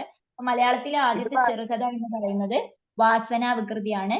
വാസനാവികൃതി എഴുതിയത് വേങ്ങയിൽ കുഞ്ഞിരാമൻ നായർ. വേങ്ങയിൽ കുഞ്ഞിരാമൻ നായരാണ് വാസനാവികൃതി എഴുതിയത്. 1891 ഇത് എഴുതിയത്. അപ്പൊ 1891 എഴുതിയ മറ്റൊരു കൃതിയെ കുറിച്ച് നമ്മൾ പറഞ്ഞിരുന്നു സ്റ്റാർട്ടിങ്ങില്, തുടക്കത്തില്. അതായത് ആദ്യത്തെ ചരിത്ര നോവൽ ഏതായിരുന്നു? ആദ്യത്തെ ചരിത്ര നോവൽ? ഹലോ ഹലോ, ആദ്യത്തെ ചരിത്ര നോവൽ ഏതായിരുന്നു? ആദ്യത്തെ ചരിത്ര novel Marthandavarma. Very good, Marthandavarma അല്ലെ. അപ്പൊ മാർത്താണ്ഡവർമ്മ എഴുതിയതും ഏത് വർഷത്തിലാണ്? 1891 വാസനാവികൃതി എഴുതിയതും ഏത് വർഷത്തിലാണ്? 1891.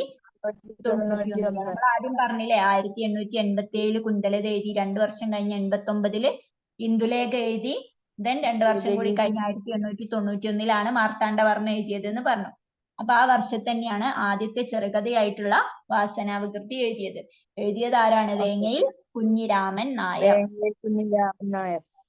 വേങ്ങയിൽ കുഞ്ഞിരാമൻ നായരാണ് ആദ്യത്തെ ചെറുകഥയായിട്ടുള്ള വാസനാവികൃതി എഴുതിയത്.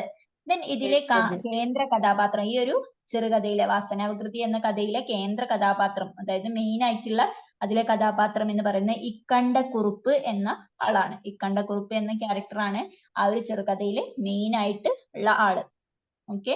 ദെൻ ഈ ഒരു ചെറുകഥ വാസനാവികൃതി എന്ന ചെറുകഥ ആദ്യം പ്രസിദ്ധീകരിക്കപ്പെട്ട അല്ലെങ്കിൽ ആദ്യം പ്രിന്റ് ചെയ്ത് വന്ന മാസികയാണ് വിദ്യാവിനോദിനി മാസിക. വിദ്യാവിനോദിനി എന്ന് പറഞ്ഞ പേരുള്ള മാസികയിലാണ് ഈ ഒരു വാസനാവികൃതി എന്ന വേങ്ങയിൽ കുഞ്ഞിരാമൻ നായരുടെ ചെറുകഥ ആദ്യമായി പ്രിന്റ് ചെയ്തത്. ഓക്കെ. അപ്പോ ആദ്യത്തെ ചെറുകഥ എന്ന് പറയുന്നത് വാസനാവികൃതി വേങ്ങയിൽ കുഞ്ഞിരാമൻ നായർ എഴുതി 1891 എഴുതിയത്. ആദ്യത്തെ കേന്ദ്ര കഥാപാത്രം ഇക്കണ്ടക്കുറുപ്പാണ്. വിദ്യാവിനോദിനി മാസികയിലാണ് അത് ആദ്യമായിട്ട് പ്രിന്റ് ചെയ്തത്.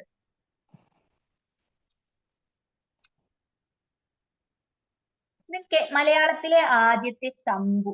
ചമ്പു എന്ന് പറഞ്ഞിട്ടുണ്ടെങ്കിലും ഒരു കൃതിയുടെ രൂപമാണ്. അതായത് ഗദ്യവും പദ്യവും ഇടകലർത്തിയ ഒരു സാഹിത്യ രൂപം. ഗദ്യവും പദ്യവും, ഗദ്യം പദ്യം എന്നൊക്കെ പറയുന്നത് സാഹിത്യത്തിലെ ഓരോ രൂപങ്ങളാണ്. അത് രണ്ടും ഇടകലർന്ന രീതിയിലുള്ള ഒരു സാഹിത്യ രൂപമാണ് ചമ്പു എന്ന് പറയുന്നത്. മലയാളത്തിലെ ഗദ്യവും പദ്യവും കൂടി ചേർന്നതാണ് ചമ്പു എന്ന് പറയുന്നത്. അപ്പൊ മലയാളത്തിൽ ആദ്യമായിട്ട് ആദ്യത്തെ ചമ്പു എന്ന് പറയുന്നത്, അല്ലെങ്കിൽ ആദ്യമായിട്ട് ഗദ്യവും പദ്യവും കൂടിയ ഒരു സാഹിത്യ രൂപം ഏതെന്ന് ചോദിച്ചിട്ടുണ്ടെങ്കിൽ ഉണ്ണിയച്ചി ചരിതമാണ്. ഉണ്ണിയച്ചി ചരിതമാണ് മലയാളത്തിലെ ആദ്യത്തെ ചമ്പു. ചമ്പു എന്ന് പറഞ്ഞിട്ടുണ്ടെങ്കിൽ ഗദ്യവും പദ്യവും ഇടകലർന്ന ഒരു സാഹിത്യ രൂപമാണ്. ഓക്കെ. ഇനി അത് എഴുതിയത് ആര് എന്ന് ചോദിച്ചിട്ടുണ്ടെങ്കിൽ തേവൻ ചിരികുമാരൻ. തേവൻ ചിരികുമാരനാണ് ഉണ്ണിയച്ചി ചരിതത്തിന്റെ ഗ്രന്ഥകർത്താവ്, അല്ലെങ്കിൽ അത് എഴുതിയത് തേവൻ ചിരികുമാരനാണ്.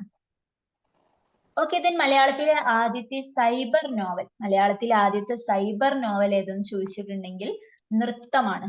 നൃത്തം എന്നാണ് ആ നോവലിന്റെ പേര്. അപ്പൊ സൈബർ എന്ന് പറഞ്ഞാൽ നമുക്കറിയാം അല്ലെ, ഒരു ഇന്റർനെറ്റുമായിട്ടും അല്ലെങ്കിൽ സോഷ്യൽ മീഡിയ, നമ്മുടെ നെറ്റ്വർക്ക്, അതുമായിട്ടൊക്കെ ബന്ധപ്പെട്ടിട്ടുള്ള കാര്യങ്ങൾക്കാണ് നമ്മൾ സൈബർ ലോകം അല്ലെങ്കിൽ സൈബർ ലോസ് എന്നൊക്കെ പറയല്. ഓക്കെ. അപ്പൊ സൈബർ നോവൽ എന്ന് പറഞ്ഞിട്ടുണ്ടെങ്കിൽ ഈ ഒരു ആധുനിക കാലത്തെ ടെക്നോളജിയെ കുറിച്ച് പരാമർശിക്കുന്ന നോവലാണത്. മലയാളത്തിൽ ആദ്യമായിട്ടുള്ള സൈബർ നോവൽ എന്ന് പറയുന്നത് നൃത്തം എന്നാണ് അതിന്റെ പേര്. അപ്പൊ പേര് കേട്ടാൽ നമുക്ക് അതായിട്ടൊരു ബന്ധമൊന്നും തോന്നൂല, പക്ഷെ അത് ഓർത്ത് വെക്കുക. ആദ്യത്തെ സൈബർ നോവലിന്റെ പേര് നൃത്തം എന്നാണ് കേട്ടോ. അപ്പൊ അത് എഴുതിയത് എം മുകുന്ദനാണ്. എം മുകുന്ദനാണ് നൃത്തം എന്ന നോവൽ എഴുതിയത്. ഇനി ഈ ഒരു നോവലിലെ, നൃത്തം എന്ന സൈബർ നോവലിലെ പ്രധാന കഥാപാത്രങ്ങളാണ് ശ്രീധരനും അഗ്നിയും. അതായത് പുരുഷനായിട്ടുള്ള കഥാപാത്രം നായകൻ ശ്രീധരനും നായകി അഗ്നിയും. അപ്പൊ അവര് തമ്മിൽ ഇമെയിലുകൾ കൈമാറുന്നതും അങ്ങനെയൊക്കെയാണ് ആ ഒരു നോവലിന്റെ ഉള്ളില് പറയുന്നത്. അപ്പൊ ഇമെയിലൊക്കെ പണ്ടത്തെ കാലത്തുള്ളതാണോ? അല്ല, അതൊക്കെ ടെക്നോളജിയുമായി ബന്ധപ്പെട്ട കാര്യങ്ങളല്ലേ. അതുകൊണ്ടാണ് അതൊരു സൈബർ നോവലാണ് എന്ന് പറയുന്നത്. മലയാളത്തിലെ ആദ്യത്തെ സൈബർ നോവൽ നൃത്തം. നൃത്തം എഴുതിയത് എം മുകുന്ദൻ. അതിലെ കഥാപാത്രങ്ങളാണ് ശ്രീധരൻ, അഗ്നി. അവരൊക്കെ അതിലെ കേന്ദ്ര കഥാപാത്രങ്ങൾ എന്ന് പറയുന്നത്. ഇനി മലയാളത്തിലെ ആദ്യത്തെ സൈബർ നോവലാണ് നമ്മൾ പറഞ്ഞത് അല്ലെ. ആദ്യത്തെ സൈബർ കഥ ഏതാ? നോവലും കഥയും ഒന്നാണോ? അല്ല. അപ്പൊ ആദ്യത്തെ സൈബർ കഥ ഏതെന്ന് ചോദിച്ചിട്ടുണ്ടെങ്കിൽ തിങ്കളാഴ്ചകളിലെ ആകാശം. തിങ്കളാഴ്ചകളിലെ ആകാശം എന്ന സേതുവിന്റെ കഥയാണ് ആദ്യത്തെ സൈബർ കഥ എന്ന് പറയുന്നത്. മലയാളത്തിലെ ആദ്യത്തെ സൈബർ കഥ തിങ്കളാഴ്ചകളിലെ ആകാശം, അത് എഴുതിയത് സേതു. ഇനി മലയാളത്തിലെ ആദ്യത്തെ ഓഡിയോ നോവൽ എന്ന് പറഞ്ഞിട്ടുണ്ടെങ്കിൽ അതായത് ഒരു പുസ്തകമാക്കിയിട്ട് എഴുതാതെ നമുക്കത് കേൾക്കാം, ആ നോവൽ ഇങ്ങനെ കേൾക്കാൻ പറ്റും. ആ ഒരു രീതിയിൽ ഒരു MP3 രീതിയിൽ ഒരു ഓഡിയോ ആയിട്ട് മലയാളത്തിൽ ആദ്യം വന്ന നോവൽ എന്ന് പറയുന്ന ഇതാണെന്റെ പേര്, നോവലിന്റെ പേരാണത് കേട്ടോ, ഇതാണെന്റെ പേര്. അതാണ് മലയാളത്തിലെ ആദ്യത്തെ ഓഡിയോ നോവൽ. ഇനി ഈ നോവല് ഓഡിയോ നോവൽ രചിച്ചത് അല്ലെങ്കിൽ എഴുതിയത് പ്രധാന എഴുത്തുകാരനായിട്ടുള്ള സക്കറിയ ആണ്. വളരെ ഫേമസ് ആയിട്ടുള്ള ഒരു എഴുത്തുകാരനാണ് സക്കറിയ എന്ന് പറയുന്നത്. അപ്പൊ സക്കറിയ ആണ് മലയാളത്തിലെ ആദ്യത്തെ ഓഡിയോ നോവൽ ആയിട്ടുള്ള ഇതാണെന്റെ പേര് എന്ന നോവൽ രചിച്ചത്. ഓക്കെ, ഇത് ഒരു ഓഡിയോ ആണ് കേട്ടോ, ഓഡിയോ രൂപത്തിലാണ് ആ നോവൽ ഉള്ളത്. മലയാളത്തിലെ ആദ്യത്തെ ഓഡിയോ നോവല് ഇതാണെന്റെ പേര്. അപ്പൊ മലയാളത്തിലെ ആദ്യത്തെ സൈബർ നോവൽ നൃത്തം, എഴുതിയത് M മുകുന്ദൻ, ശ്രീധരനും അഗ്നിയുമാണ് അതിലെ കഥാപാത്രങ്ങൾ. ആദ്യത്തെ സൈബർ കഥ തിങ്കളാഴ്ചകളിലെ ആകാശം, അത് എഴുതിയത് സേതു. മലയാളത്തിലെ ആദ്യത്തെ ഓഡിയോ നോവൽ ഇതാണെന്റെ പേര്, അത് എഴുതിയത് സക്കറിയ. മലയാളത്തിലെ ആദ്യത്തെ രാഷ്ട്രീയ നാടകം, മലയാളത്തിലെ ആദ്യത്തെ രാഷ്ട്രീയ നാടകം. ഇപ്പൊ ഒക്കെ നാടകങ്ങൾ കുറവാണ്, എന്നാലും വളരെ ചുരുക്കമായിട്ടുള്ള ചില സ്ഥലങ്ങളിലൊക്കെ ഇങ്ങനെ സ്റ്റേജിൽ നാടകമൊക്കെ ആയിട്ട് പ്രദർശിപ്പിക്കാറുണ്ട്. പണ്ടൊക്കെ എന്ന് പറഞ്ഞാല് ഇപ്പൊ നമ്മള് ഇന്നത്തെ പോലെ അത്ര സിനിമ തിയേറ്ററുകളും കാര്യങ്ങളൊക്കെ ഒന്നുമില്ല. അപ്പൊ അന്നൊക്കെ സിനിമകളിലേറെ കൂടുതൽ നാടകങ്ങൾക്ക് ഒരുപാട് ഇമ്പോർട്ടൻസ് ഉള്ള കാലമായിരുന്നു. അപ്പൊ അന്നത്തെ രീതിയിൽ രാഷ്ട്രീയപരമായ കാര്യങ്ങളൊക്കെ നാടകങ്ങളിലൂടെയൊക്കെ പ്രദർശിപ്പിക്കുമായിരുന്നു. ആ രീതിയിൽ ആദ്യമായിട്ട് വന്ന രാഷ്ട്രീയ നാടകം എന്ന് പറയുന്നത് പാട്ടബാക്കി, നാടകത്തിന്റെ പേരാണത് കേട്ടോ, പാട്ടബാക്കി. അപ്പൊ ആ നാടകം എഴുതിയത് K ദാമോദരനാണ്. K ദാമോദരന്റെ പാട്ടബാക്കി എന്ന നാടകമാണ് കേരളത്തിലെ ആദ്യത്തെ രാഷ്ട്രീയ നാടകം. ഓക്കെ, ഇനി മലയാളത്തിലെ ആദ്യത്തെ പാട്ടുകൃതി, അതായത് ഒരുപാട് പാട്ടുകൾ കൂട്ടിച്ചേർത്തിട്ടുള്ള കൃതിയാണ് പാട്ടുകൃതി എന്ന് പറയപ്പെടുന്നത്.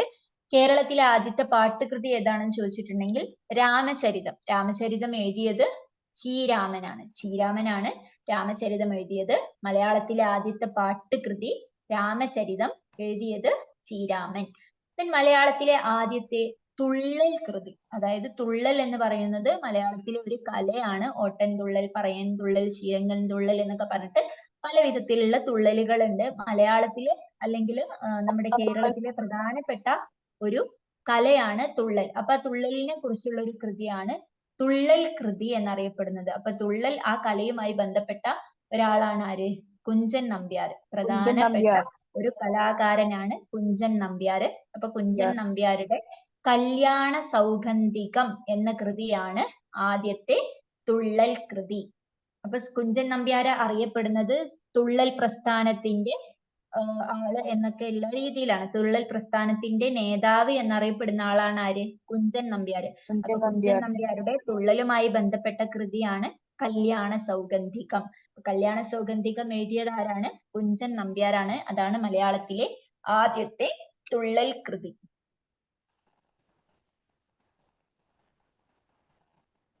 മലയാളത്തിലെ ആദ്യത്തെ റിയലിസ്റ്റിക് നോവൽ, ആദ്യത്തെ റിയലിസ്റ്റിക് നോവൽ. റിയലിസ്റ്റിക് എന്ന് പറഞ്ഞിട്ടുണ്ടെങ്കിൽ യഥാർത്ഥമായിട്ടുള്ള എന്നാണ്. ഓക്കെ, എല്ലാ നോവലുകളും യഥാർത്ഥമായിട്ട് രചിക്കപ്പെട്ടത് തന്നെയാണ്. അതല്ല അതുകൊണ്ട് ഉദ്ദേശിച്ചത് എന്താന്ന് വെച്ചിട്ടുണ്ടെങ്കിൽ സാധാരണ നോവലുകളൊക്കെ നമ്മൾ ഫിക്ഷൻ എന്ന് പറയും. അതായത് ഒരു സാങ്കല്പികമാണ്, നമ്മൾ സങ്കല്പിച്ചുണ്ടാക്കുന്ന കഥാപാത്രങ്ങളും കഥകളൊക്കെ നമ്മൾ നമ്മുടെ ഭാവനയിൽ നിന്ന് എഴുതി എടുക്കുന്നതാണ്. അപ്പൊ റിയലിസ്റ്റിക് നോവൽ എന്ന് പറഞ്ഞത് ഒരു നടന്ന സംഭവത്തെ ആസ്പദമാക്കി യഥാർത്ഥമായിട്ടുള്ള ഒരു കാര്യത്തെ ആസ്പദമാക്കിയിട്ട് ഒരു നോവൽ എഴുതുന്നതിനാണ് റിയലിസ്റ്റിക് നോവൽ എന്ന് പറയാം. അപ്പൊ മലയാളത്തിൽ ആദ്യമായിട്ട് അങ്ങനെ റിയലിസ്റ്റിക് നോവൽ എഴുതിയത് സർദാർ KM പണിക്കരാണ്. ആ നോവലിന്റെ പേര് ധൂമകേതുവിന്റെ ഉദയം. ധൂമകേതുവിന്റെ ഉദയം എന്നുള്ള നോവൽ, അതിന്റെ ഉള്ളിൽ പറയുന്ന കാര്യങ്ങൾ എന്ന് പറയുന്നത് റിയലിസ്റ്റിക് ആണ്. അതായത് യഥാർത്ഥമായിട്ട് നടന്ന കാര്യങ്ങളാണ്. അയാൾ ഭാവനയിൽ നിന്ന് എഴുതിയ കാര്യമല്ല അത്.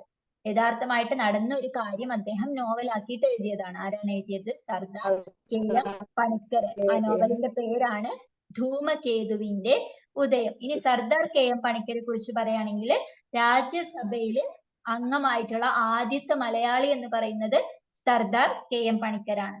ഓക്കെ, 1959 ഐ തിങ്ക്, എന്റെ ഓർമ്മ ശരിയാണെങ്കിൽ ആ ഒരു വർഷത്തിലാണ് തോന്നുന്നു അദ്ദേഹം രാജ്യസഭയിലെ അംഗമായത്. ദെൻ മറ്റു ബുക്കുകൾ, അദ്ദേഹത്തിന്റെ സർദാർ കെ.എം. പണിക്കറിന്റെ മറ്റു പ്രധാനപ്പെട്ട പുസ്തകങ്ങളാണ് പറങ്കിപ്പടയാളി, കേരള സിംഹം എന്ന 2 പുസ്തകങ്ങൾ. ഇതും എക്സാമിന് മുമ്പ് ചോദിച്ചിട്ടുണ്ട്. കേരള സിംഹം എന്ന പുസ്തകം എഴുതിയത് ആര്, അല്ലെങ്കിൽ പറങ്കിപ്പടയാളിയുടെ രചയിതാവ് ആര് എന്ന് ചോദിച്ചിട്ടുണ്ടെങ്കിൽ. അതുപോലെ മറ്റൊന്ന് മൂന്നാമത്താണ് എന്ത്, ധൂമകേതുവിന്റെ ഉദയം. ഇത് മൂന്നും എഴുതിയത് ആരാണ്, സർദാർ കെ.എം. പണിക്കരാണ്. അപ്പൊ ധൂമകേതുവിന്റെ ഉദയം എന്നത് മലയാളത്തിലെ ആദ്യത്തെ റിയലിസ്റ്റിക് നോവലാണ്. ദെൻ പറങ്കിപ്പടയാളി എന്ന് പറഞ്ഞിട്ടുണ്ടെങ്കിൽ പോർച്ചുഗീസുകാരെ കുറിച്ച് എഴുതിയിട്ടുള്ള ഒരു കൃതിയാണ്. പറങ്കികൾ എന്ന് അറിയപ്പെടുന്നത് പോർച്ചുഗീസുകാരെയാണ്.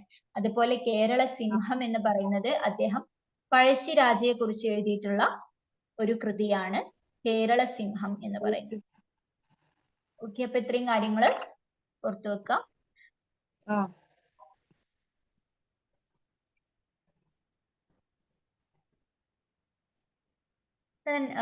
നെക്സ്റ്റ്, മലയാളത്തിലെ ആദ്യ ഖണ്ഡകാവ്യം. മലയാളത്തിലെ ആദ്യ ഖണ്ഡകാവ്യം അല്ലെങ്കിൽ കാൽപ്പനിക കൃതി, ഇത് രണ്ടും ചോദിച്ചാലും ഏതാണ് എഴുതേണ്ടത്, വീണപൂവ്. വീണപൂവാണ് മലയാളത്തിലെ ആദ്യത്തെ ഖണ്ഡകാവ്യം എന്നറിയപ്പെടുന്നത്. വീണപൂവ്. വീണപൂവ് എഴുതിയത് ആരാണ്, കുമാരനാശാനാണ് അതിന്റെ രചയിതാവ്. കുമാരനാശാനാണ് വീണപൂവ് എന്ന ഖണ്ഡകാവ്യം എഴുതിയത്. അതാണ് മലയാളത്തിലെ ആദ്യത്തെ ഖണ്ഡകാവ്യം. ദെൻ 1907 അദ്ദേഹം ഇത് രചിക്കുന്നത്. പിന്നെ ഇത് ആദ്യമായിട്ട് പ്രസിദ്ധീകരിച്ചത് മിതവാദി എന്ന പത്രത്തിലാണ്. മിതവാദി എന്ന പത്രത്തിലാണ് ഈ ഒരു കാവ്യം അല്ലെങ്കിൽ ഈ ഒരു കവിത ആദ്യമായിട്ട് പ്രസിദ്ധീകരിക്കപ്പെടുന്നത്. ദെൻ കുമാരനാശാനെ കുറിച്ച് പറയുകയാണെങ്കിൽ വളരെ പ്രധാനപ്പെട്ട ഒരു എഴുത്തുകാരനാണ്. നമ്മൾ നേരത്തെ കുഞ്ചൻ നമ്പ്യാരെയൊക്കെ പറഞ്ഞ പോലെ തന്നെ കുഞ്ചൻ നമ്പ്യാർ എന്ന് പറഞ്ഞാൽ തുള്ളൽ പ്രസ്ഥാനവുമായി ബന്ധപ്പെട്ടുള്ള ഒരാളാണ്. ദെൻ കുമാരനാശാനെ കുറിച്ച് പറയുകയാണെങ്കിൽ അദ്ദേഹം ഒരുപാട് സംഭാവനകൾ നമ്മുടെ മലയാള സാഹിത്യത്തിൽ നൽകിയിട്ടുണ്ട്. ദെൻ അദ്ദേഹത്തിന്റെ വീണപൂവ് എന്ന് പറയുന്നത് അദ്ദേഹത്തിന്റെ ഖണ്ഡകാവ്യം എന്ന് പറഞ്ഞു. അതായത് മഹാകാവ്യം എന്ന് പറഞ്ഞിട്ടുണ്ടെങ്കിൽ നമ്മൾ പറഞ്ഞു മലയാളത്തിലെ ആദ്യത്തെ മഹാകാവ്യം എന്ന് പറയുന്നത് ചെറുശ്ശേരിയുടെ കൃഷ്ണഗാഥയാണെന്ന് പറഞ്ഞു അല്ലെ. അതായത് ഒരു കാര്യത്തെ വളരെ വിശദീകരിച്ച് വലിയ രീതിയിൽ എഴുതുന്നതിനെ ആണ് മഹാകാവ്യം എന്ന് പറയാം. വലിയൊരു കൃതിയായിരിക്കും അത്. അതേസമയം വലിയ ഒരു കാര്യത്തെ ചെറിയ കുറച്ച് എഴുത്തുകളിൽ അല്ലെങ്കിൽ ചെറിയ കുറച്ച് വരികളിൽ ഒതുക്കിയിട്ട് നമുക്ക് എന്ത് ചെയ്യാൻ പറ്റും, ഓരോ കൃതികൾ എഴുതാൻ പറ്റും. അങ്ങനെയുള്ള കാവ്യങ്ങളെയാണ് ഖണ്ഡകാവ്യം എന്ന് പറയപ്പെടുന്നത്. അതായത് ഖണ്ഡകാവ്യത്തിൽ ഉൾക്കൊള്ളുന്നത് വലിയ ഒരു അർത്ഥം അതിനുണ്ടായിരിക്കും. വലിയ കുറെ കാര്യങ്ങള് ചെറിയ വരികളിൽ ഒതുക്കുക. അതായത് നമുക്ക് കാണുമ്പോൾ അത് ചെറുതാണ്, ചെറിയൊരു കൃതിയാന്ന് തോന്നും. പക്ഷെ ആ വരികളിൽ എന്തായിരിക്കും, ഒരുപാട് അർത്ഥങ്ങൾ ഉണ്ടാവും, അല്ലെങ്കിൽ ഒരുപാട് വലിയ കാര്യങ്ങളായിരിക്കും അതിൽ പറയുന്നത്. അതിനാണ് ഖണ്ഡകാവ്യം എന്ന് പറയാ. ഓക്കെ, അപ്പൊ ആ രീതിയിലുള്ള മലയാളത്തിലെ ആദ്യത്തെ ഖണ്ഡകാവ്യമാണ് വീണപൂവ്. 1907 രചിച്ചത് കുമാരനാശാനാണ്. മിതവാദി എന്ന പത്രത്തിലാണ് ആദ്യം ഇത് പ്രസിദ്ധീകരിച്ചത്. ഈ കുമാരനാശാനെ കുറിച്ച് പറയുകയാണെങ്കിൽ നമ്മൾ പറഞ്ഞ അദ്ദേഹം ഖണ്ഡകാവ്യങ്ങളാണ് എഴുതിയത് അല്ലെ. അദ്ദേഹം മഹാകാവ്യം എഴുതിയിട്ടില്ല. പക്ഷെ കാവ്യം എഴുതാതെ തന്നെ അദ്ദേഹം എന്തായി, ഒരു മഹാകവിയായി. വളരെ അറിയപ്പെടുന്ന മഹാകവികളിൽ ഉൾപ്പെടുന്ന ഒരാളാണ് ആര്, കുമാരനാശാൻ എന്ന് പറയുന്നത്. ഓക്കെ, മലയാളത്തിലെ ആദ്യ ഖണ്ഡകാവ്യം അല്ലെങ്കിൽ മലയാളത്തിലെ ആദ്യ കാൽപ്പനിക കൃതി എന്ന് ചോദിച്ചാലും വീണപൂവാണ് എഴുതേണ്ടത്. കുമാരനാശാനാണ് അതിന്റെ രചയിതാവ് എന്ന് ഓർത്തു വെക്കാം. മലയാളത്തിലെ ആദ്യത്തെ വനിതാ നോവൽ എന്നറിയപ്പെടുന്നത്, അതിന്റെ പേര് ശ്രീ ശക്തിമയി അല്ലെങ്കിൽ ആപൽക്കരമായ മാല, അങ്ങനെയും ആ കൃതിയെ അറിയപ്പെടാറുണ്ട്. ആ കൃതി എഴുതിയത് ജെ പാറുക്കുട്ടിയമ്മയാണ്. അതായത് വനിതകൾക്ക് കൂടുതൽ പ്രാധാന്യം നൽകിക്കൊണ്ട് വനിതകളെ കേന്ദ്രീകരിച്ചുകൊണ്ട് എഴുതിയിട്ടുള്ള നോവലാണ് ശ്രീ ശക്തിമയി അല്ലെങ്കിൽ ആപൽക്കരമായ മാല എന്നറിയപ്പെടുന്നത്. എഴുതിയത് ജെ പാറുക്കുട്ടിയമ്മ. ദെൻ മലയാളത്തിലെ ആദ്യത്തെ ആത്മകഥാകാരൻ എന്നറിയപ്പെടുന്നത് വൈക്കത്ത് പാച്ചുമൂത്തത്. അദ്ദേഹത്തിന്റെ പേരാണത്. വൈക്കത്ത് പാച്ചുമൂത്തത് എന്ന ആളാണ് മലയാളത്തിലെ ആദ്യത്തെ ആത്മകഥാകാരൻ എന്നറിയപ്പെടുന്നത്. അപ്പോ ഒരു മലയാളത്തിലെ സാഹിത്യ രൂപമാണ് എന്ത് ആത്മകഥ എന്ന് പറയുന്നത്. അതായത് നമ്മുടെ കഥ, ഒരു ആളുടെ കഥ അദ്ദേഹം എക്സ്പ്ലെയിൻ ചെയ്ത് അദ്ദേഹത്തിന്റെ ജീവിതാനുഭവങ്ങളും അതൊക്കെ ഉൾക്കൊള്ളിച്ചുകൊണ്ട് വിശദമായി എഴുതുന്നതിനെയാണ് നമ്മൾ എന്ത് പറയാ, ആത്മകഥ എന്ന് പറയാ. ആ രീതിയിൽ മലയാളത്തില് ഒരു ആത്മകഥാ രൂപത്തിലുള്ള എഴുത്തുകളൊക്കെ ആദ്യമായിട്ട് കൊണ്ടുവന്നിട്ടുള്ളത് വൈക്കത്ത് പാച്ചുമൂത്തത് എന്ന് പറഞ്ഞിട്ടുള്ള ആളാണ്. 1870കളിലാണ് അദ്ദേഹം തന്റെ ആത്മകഥ അല്ലെങ്കിൽ അദ്ദേഹത്തിന്റെ ജീവിത കഥ എഴുതിയത്. ഓക്കെ, അതുകൊണ്ട് തന്നെ ആദ്യത്തെ ആത്മകഥാകാരൻ എന്നറിയപ്പെടുന്നത് വൈക്കത്ത് പാച്ചുമൂത്തതാണ്. പക്ഷെ അദ്ദേഹത്തിന്റെ ആത്മകഥ എന്താണ്, പൂർണ്ണമായില്ല. അതായത് പൂർണ്ണമായിട്ടും ജനനം മുതൽ അദ്ദേഹത്തിന്റെ എല്ലാ കാര്യങ്ങളും ഉൾക്കൊള്ളിച്ച് ആ ഒരു രീതിയിൽ പൂർണ്ണമായിട്ടുള്ള ലക്ഷണമൊത്ത ഒരു ആത്മകഥ ആയിരുന്നില്ല. അതുകൊണ്ട് തന്നെ മലയാളത്തിലെ ആദ്യത്തെ ലക്ഷണമൊത്ത ആത്മകഥ എന്നറിയപ്പെടുന്നത് എന്റെ നാടുകടത്തലാണ്. എന്റെ നാടുകടത്തൽ എന്ന ആത്മകഥയാണ്. അത് ആരുടെ ആത്മകഥയാണ്? സ്വദേശാഭിമാനി രാമകൃഷ്ണ പിള്ള. നമ്മുടെ സ്വാതന്ത്ര്യ സമരത്തിലൊക്കെ ഒരുപാട് പങ്ക് വഹിച്ചിട്ടുള്ള ഒരാളാണ് സ്വദേശാഭിമാനി രാമകൃഷ്ണ. വൈക്കത്ത് പാച്ചു എന്താ മരിച്ചുപോയോ അതിന്റെ ഇടയില്? മരിച്ചു പോയതല്ല, അദ്ദേഹത്തിന്റെ ആത്മകഥ എന്ന് പറയുന്നത് ആദ്യമായിട്ട് ഒരാൾ ആത്മകഥ എഴുതാണ്. അപ്പൊ അതിന് അതിൻ്റെതായിട്ടുള്ള കുറവുകൾ ഉണ്ടാവും. അതിലെല്ലാ കാര്യങ്ങളൊന്നും ഉൾക്കൊണ്ടിരുന്നില്ല. ചെറിയ രീതിയിൽ ഒരു ആത്മകഥയുടെ രൂപത്തിൽ നമുക്ക് തോന്നും. അങ്ങനെയായിരുന്നു അദ്ദേഹം എഴുതി വെച്ചിരുന്നത്. ഓക്കെ, എല്ലാ കാര്യങ്ങളും ഉൾക്കൊള്ളിച്ച ഒരു ആത്മകഥ എന്ന രീതിയിൽ എഴുതിയത് സ്വദേശാഭിമാനി രാമകൃഷ്ണ പിള്ളയാണ്. അതിന്റെ പേരാണ് എന്റെ നാടുകടത്തൽ. ഓക്കെ, അപ്പൊ ആദ്യത്തെ ആത്മകഥാകാരൻ ആരാന്ന് ചോദിച്ചിട്ടുണ്ടെങ്കിൽ വൈക്കത്ത് പാച്ചുമൂത്തതാണ്. അദ്ദേഹമാണ് ആത്മകഥയുടെ പോലെയുള്ള എഴുത്തുകളൊക്കെ ആദ്യമായിട്ട് എഴുതിയത്. ദെൻ ആദ്യത്തെ ആത്മകഥ ലക്ഷണമൊത്ത ആത്മകഥ എന്ന് പറയുന്നത് എന്റെ നാടുകടത്തലാണ്. അത് എഴുതിയത് സ്വദേശാഭിമാനി രാമകൃഷ്ണ പിള്ള.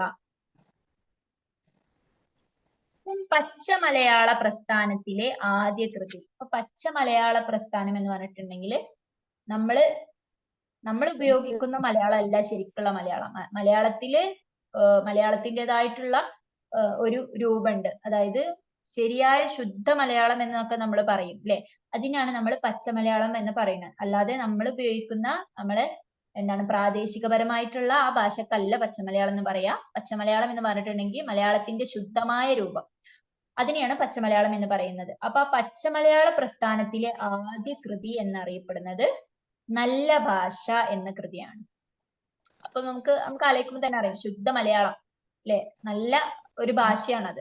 അതുകൊണ്ടാണ് അങ്ങനെ ഓർത്തു വെക്കുക. നല്ല ഭാഷ എന്നതാണ് മലയാളത്തിൽ, പച്ച മലയാളത്തിൽ അല്ലെങ്കിൽ ശുദ്ധ മലയാളത്തിലുള്ള ആദ്യത്തെ കൃതി എന്നറിയപ്പെടുന്നത് നല്ല ഭാഷ. അപ്പൊ ആ ഒരു കൃതി എഴുതിയത് കൊടുങ്ങല്ലൂർ കുഞ്ഞിക്കുട്ടൻ തമ്പുരാനാണ്. കൊടുങ്ങല്ലൂർ കുഞ്ഞിക്കുട്ടൻ തമ്പുരാനാണ് പച്ച മലയാളത്തിലെ ആദ്യ കൃതി ആയിട്ടുള്ള നല്ല ഭാഷ എഴുതിയത് കൊടുങ്ങല്ലൂർ കുഞ്ഞിക്കുട്ടൻ തമ്പുരാൻ. ദെൻ മലയാളത്തിലെ ആദ്യ ബോധധാരാ നോവൽ. മലയാളത്തിലെ ആദ്യ ബോധധാരാ നോവൽ എന്നറിയപ്പെടുന്നത് സ്വർഗദൂതൻ. സ്വർഗദൂതനാണ് ആദ്യത്തെ ബോധധാരാ നോവൽ എന്നറിയപ്പെടുന്നത്. ഈ നോവൽ എഴുതിയത് പോഞ്ഞിക്കര റാഫി. പോഞ്ഞിക്കര റാഫിയാണ് ആ നോവലിസ്റ്റ്, അത് എഴുതിയ നോവലിസ്റ്റ്. അപ്പൊ പോഞ്ഞിക്കര റാഫി എഴുതിയിട്ടുള്ള സ്വർഗദൂതൻ എന്ന നോവലാണ് ആദ്യത്തെ ബോധധാര നോവൽ. അതായത് മനുഷ്യന്റെ ബോധതലങ്ങളെ കുറിച്ച് പ്രതിപാദിക്കുന്ന ആ രീതിയിലുള്ള ഒരു നോവലാണ് സ്വർഗദൂതൻ എന്ന നോവല്. പോഞ്ഞിക്കര റാഫിയാണ് അത് എഴുതിയിട്ടുള്ളത്. ആദ്യത്തെ ആധികാരിക മലയാള വ്യാകരണ ഗ്രന്ഥം. ഇതുവരെ നമ്മള് നോവലുകളെ കുറിച്ചാണ് പറഞ്ഞിരുന്നത്, അല്ലെങ്കിൽ ആത്മകഥയെ കുറിച്ച് പറഞ്ഞു. ദെൻ പച്ച മലയാളത്തിലെ കൃതി പറഞ്ഞു, ബോധധാര നോവൽ പറഞ്ഞു.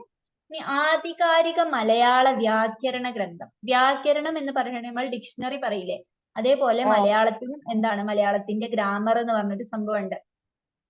അതിനെയാണ് മലയാളത്തിലെ വ്യാകരണ ഗ്രന്ഥം എന്ന് പറയുന്നത്. അപ്പൊ മലയാളത്തിൽ ആദ്യമായിട്ട് അങ്ങനെ ഒരു ഗ്രന്ഥം കൊണ്ടുവന്നത് R രാജരാജവർമ്മയാണ്. ഇംഗ്ലീഷിൽ നമ്മൾ ഗ്രാമർ എന്ന് പറയുന്ന പോലെ മലയാളത്തിനും ഒരു ഗ്രാമർ ഉണ്ട്. അതാണ് മലയാളത്തിന്റെ വ്യാകരണ ഗ്രന്ഥം. മലയാളത്തിന്റെ വ്യാകരണങ്ങളെ കുറിച്ച് പറയുന്ന പുസ്തകം, ഗ്രന്ഥം ആദ്യമായിട്ട് എഴുതിയത് R രാജരാജവർമ്മയാണ്. പുസ്തകത്തിന്റെ പേരാണെന്ത്? കേരള പാണിനീയം.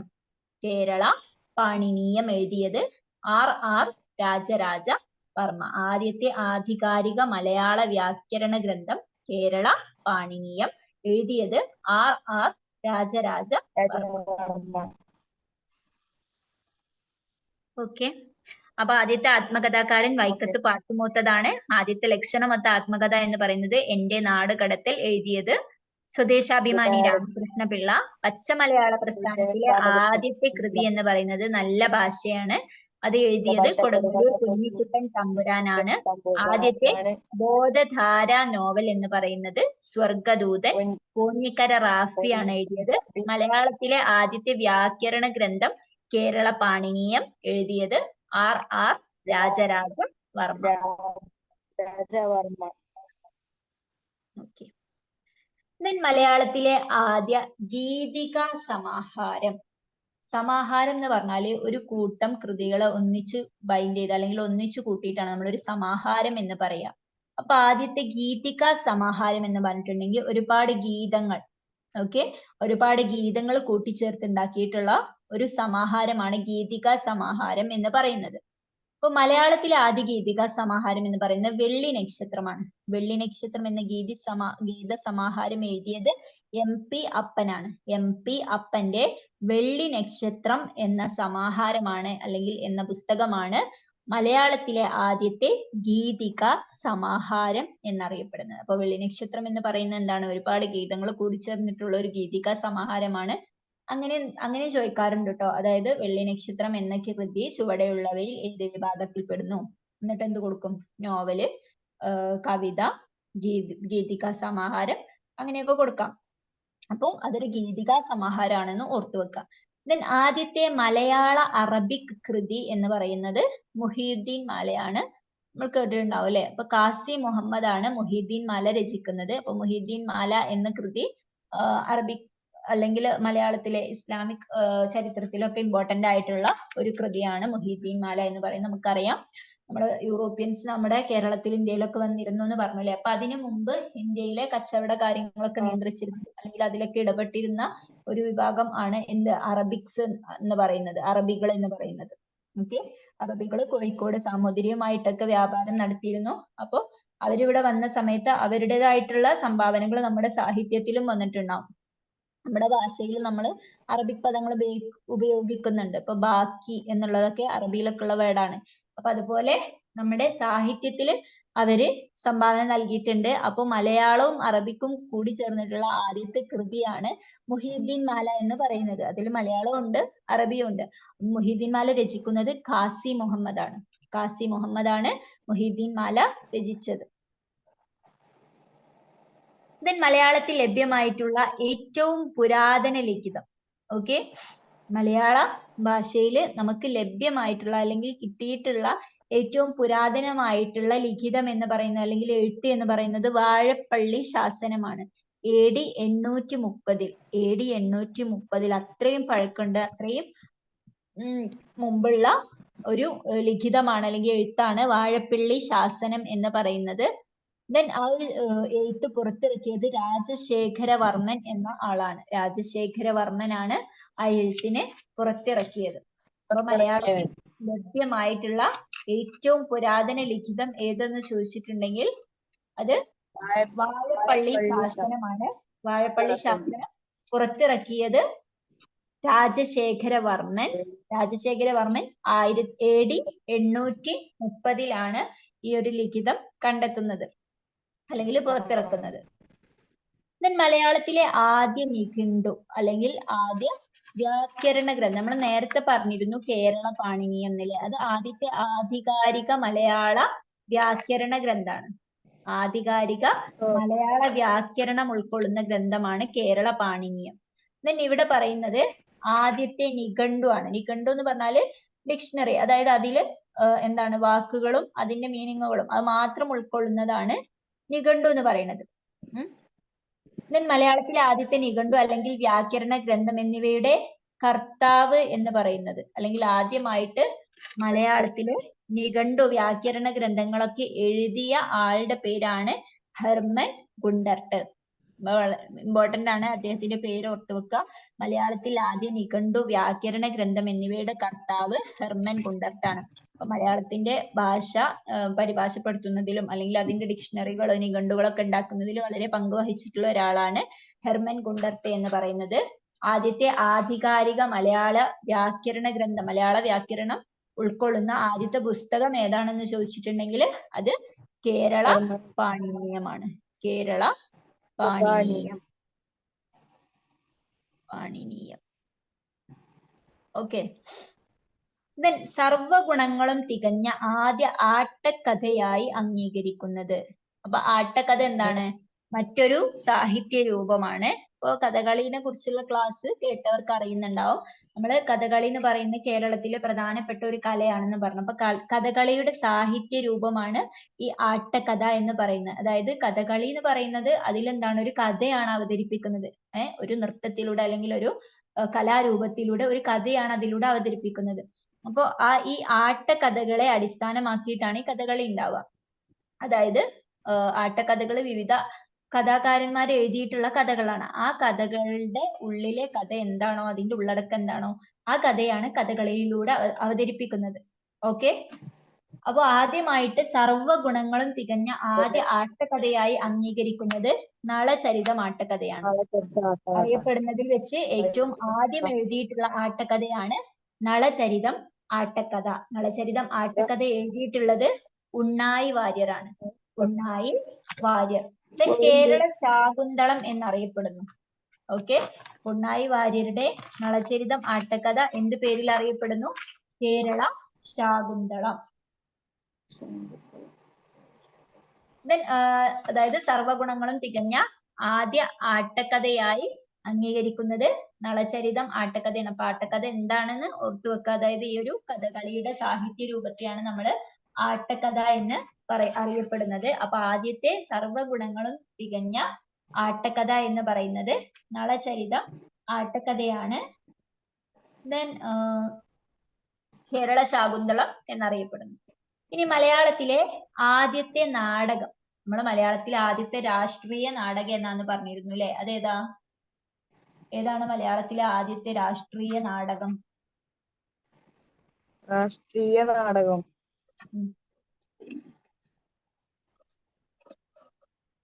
രാഷ്ട്രീയപരമായ കാര്യങ്ങളൊക്കെ ചർച്ച ചെയ്യുന്ന ആട്ടക്കഥ, നാടകം പറഞ്ഞിരുന്നു.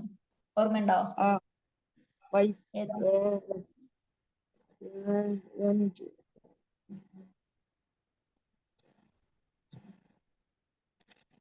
പറയട്ടെ.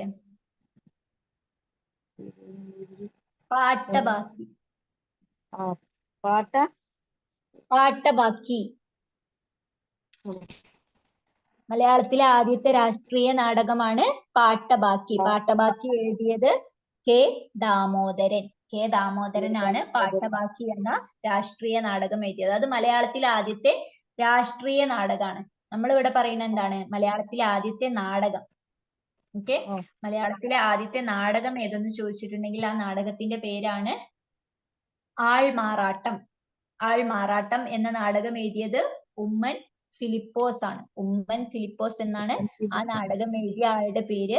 മലയാളത്തിലെ ആദ്യത്തെ രാഷ്ട്രീയ നാടകം ഏതാണ്? പാട്ടബാക്കിയാണ്. അത് എഴുതിയത് കെ ദാമോദരനാണ്. മലയാളത്തിലെ ആദ്യത്തെ നാടകം ഏതെന്ന് ചോദിച്ചിട്ടുണ്ടെങ്കിൽ ആൾമാറാട്ടം. ആൾമാറാട്ടം എഴുതിയത് ഉമ്മൻ ഫിലിപ്പോസ്. പാട്ടബാക്കി എഴുതിയത് കെ ദാമോദരൻ. ഓക്കെ. മലയാളത്തിലെ ആദ്യത്തെ സംഗീത നാടകം. മലയാളത്തിലെ ആദ്യത്തെ സംഗീത നാടകം, അതായത് സംഗീതം എന്ന് പറഞ്ഞാൽ നമുക്കറിയാം ഗീതം അല്ലെ, മ്യൂസിക്. അതായത് മ്യൂസിക്കുകളൊക്കെ ഉൾക്കൊണ്ടിട്ടുള്ള ആദ്യത്തെ മലയാളത്തിലെ നാടകം എന്ന് പറയുന്നത് സംഗീത നൈഷധം ആണ്. സംഗീത നാടകം പേര് തന്നെ നമുക്ക് മനസ്സിലാക്കാം. അതിന്റെ കൂടെ സംഗീതം എന്നുണ്ട് ആ നാടകത്തിന്റെ കൂടെ. ആദ്യത്തെ സംഗീത നാടകം സംഗീത നൈഷധമാണ്. ആ നാടകം രചിച്ചത് TC അച്യുത മേനോനാണ്. TC അച്യുത മേനോനാണ് മലയാളത്തിലെ ആദ്യത്തെ സംഗീത നാടകമായിട്ടുള്ള സംഗീത നൈഷധം രചിച്ചത്.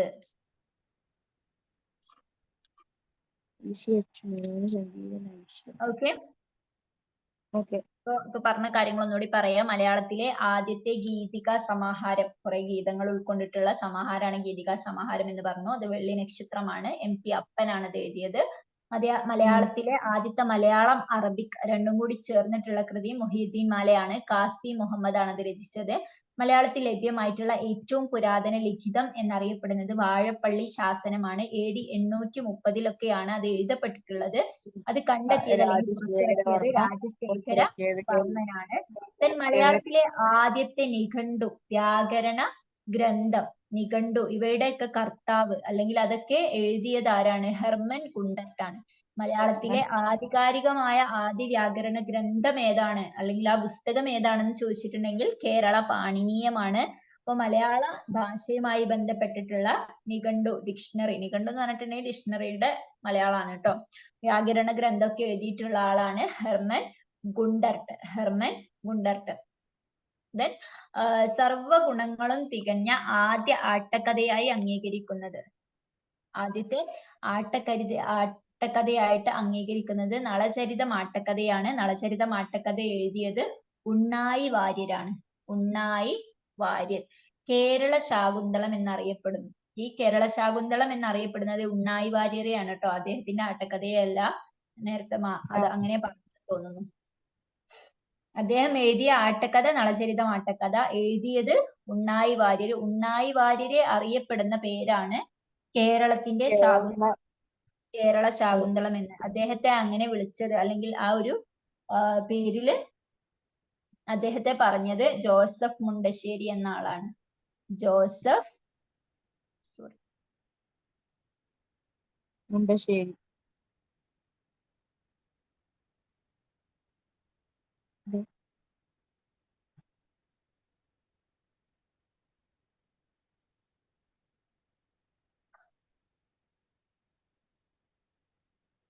ജോസഫ് മുണ്ടശ്ശേരിയാണ്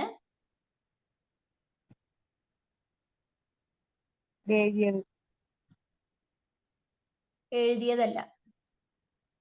ജോസഫ് മുണ്ടശ്ശേരി എന്ത് ചെയ്തു?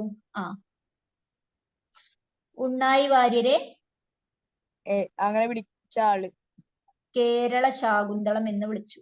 കേരള ശാകുന്തളം എന്ന് വിളിച്ചു. അപ്പൊ ആരാണ് ഈ ജോസഫ് മുണ്ടശ്ശേരി? അറിയോ? അദ്ദേഹത്തെ കുറിച്ച് എന്തെങ്കിലും അറിയോ? ഇല്ല. ജോസഫ് മുണ്ടശ്ശേരി എന്ന് പറയുന്നത് നമ്മുടെ കേരളത്തിലെ ആദ്യത്തെ മന്ത്രിസഭയിലെ EMS മന്ത്രിസഭയിലെ വിദ്യാഭ്യാസ മന്ത്രിയായിരുന്ന ആളാണ്. കേരളത്തിലെ ആദ്യത്തെ വിദ്യാഭ്യാസ മന്ത്രിയാണ് ജോസഫ് മുണ്ടശ്ശേരി. അദ്ദേഹം എന്ത് ചെയ്തു? അദ്ദേഹം ഉണ്ണായി വാര്യരെ വിളിച്ച പേര്, അദ്ദേഹം ഉണ്ണായി വാര്യരെ ഈ രീതിയിൽ പറഞ്ഞു. അതായത് കേരളത്തിന്റെ ശാകുന്തളം എന്ന് ഉണ്ണായി വാര്യരെ വിശേഷിപ്പിച്ചത് ആരാണ്? ജോസഫ് മുണ്ടശ്ശേരിയാണ്.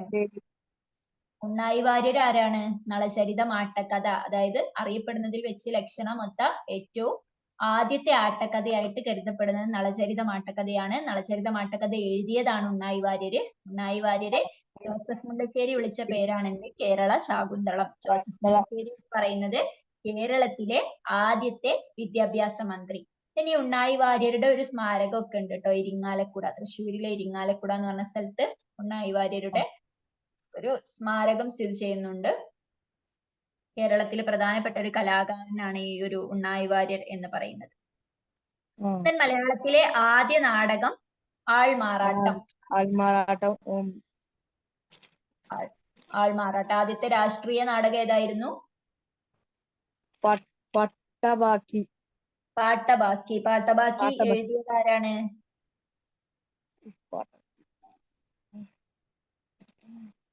പാട്ടബാക്കി എഴുതിയത് K. ദാമോദരൻ.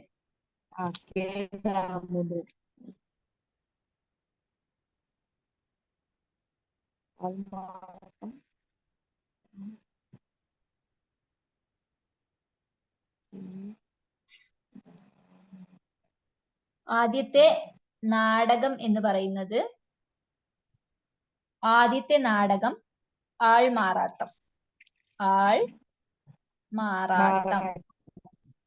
ആൾമാറാട്ടം എഴുതിയത് ആരാണ്? ഉമ്മൻ ഫിലിപ്പോസ്. ഉമ്മൻ ഫിലിപ്പോസ് ആണ് ആൾമാറാട്ടം എന്ന നാടകം എഴുതിയത്. ദെൻ ആദ്യത്തെ രാഷ്ട്രീയ നാടകം. ആദ്യത്തെ രാഷ്ട്രീയ നാടകം പാട്ടബാക്കി.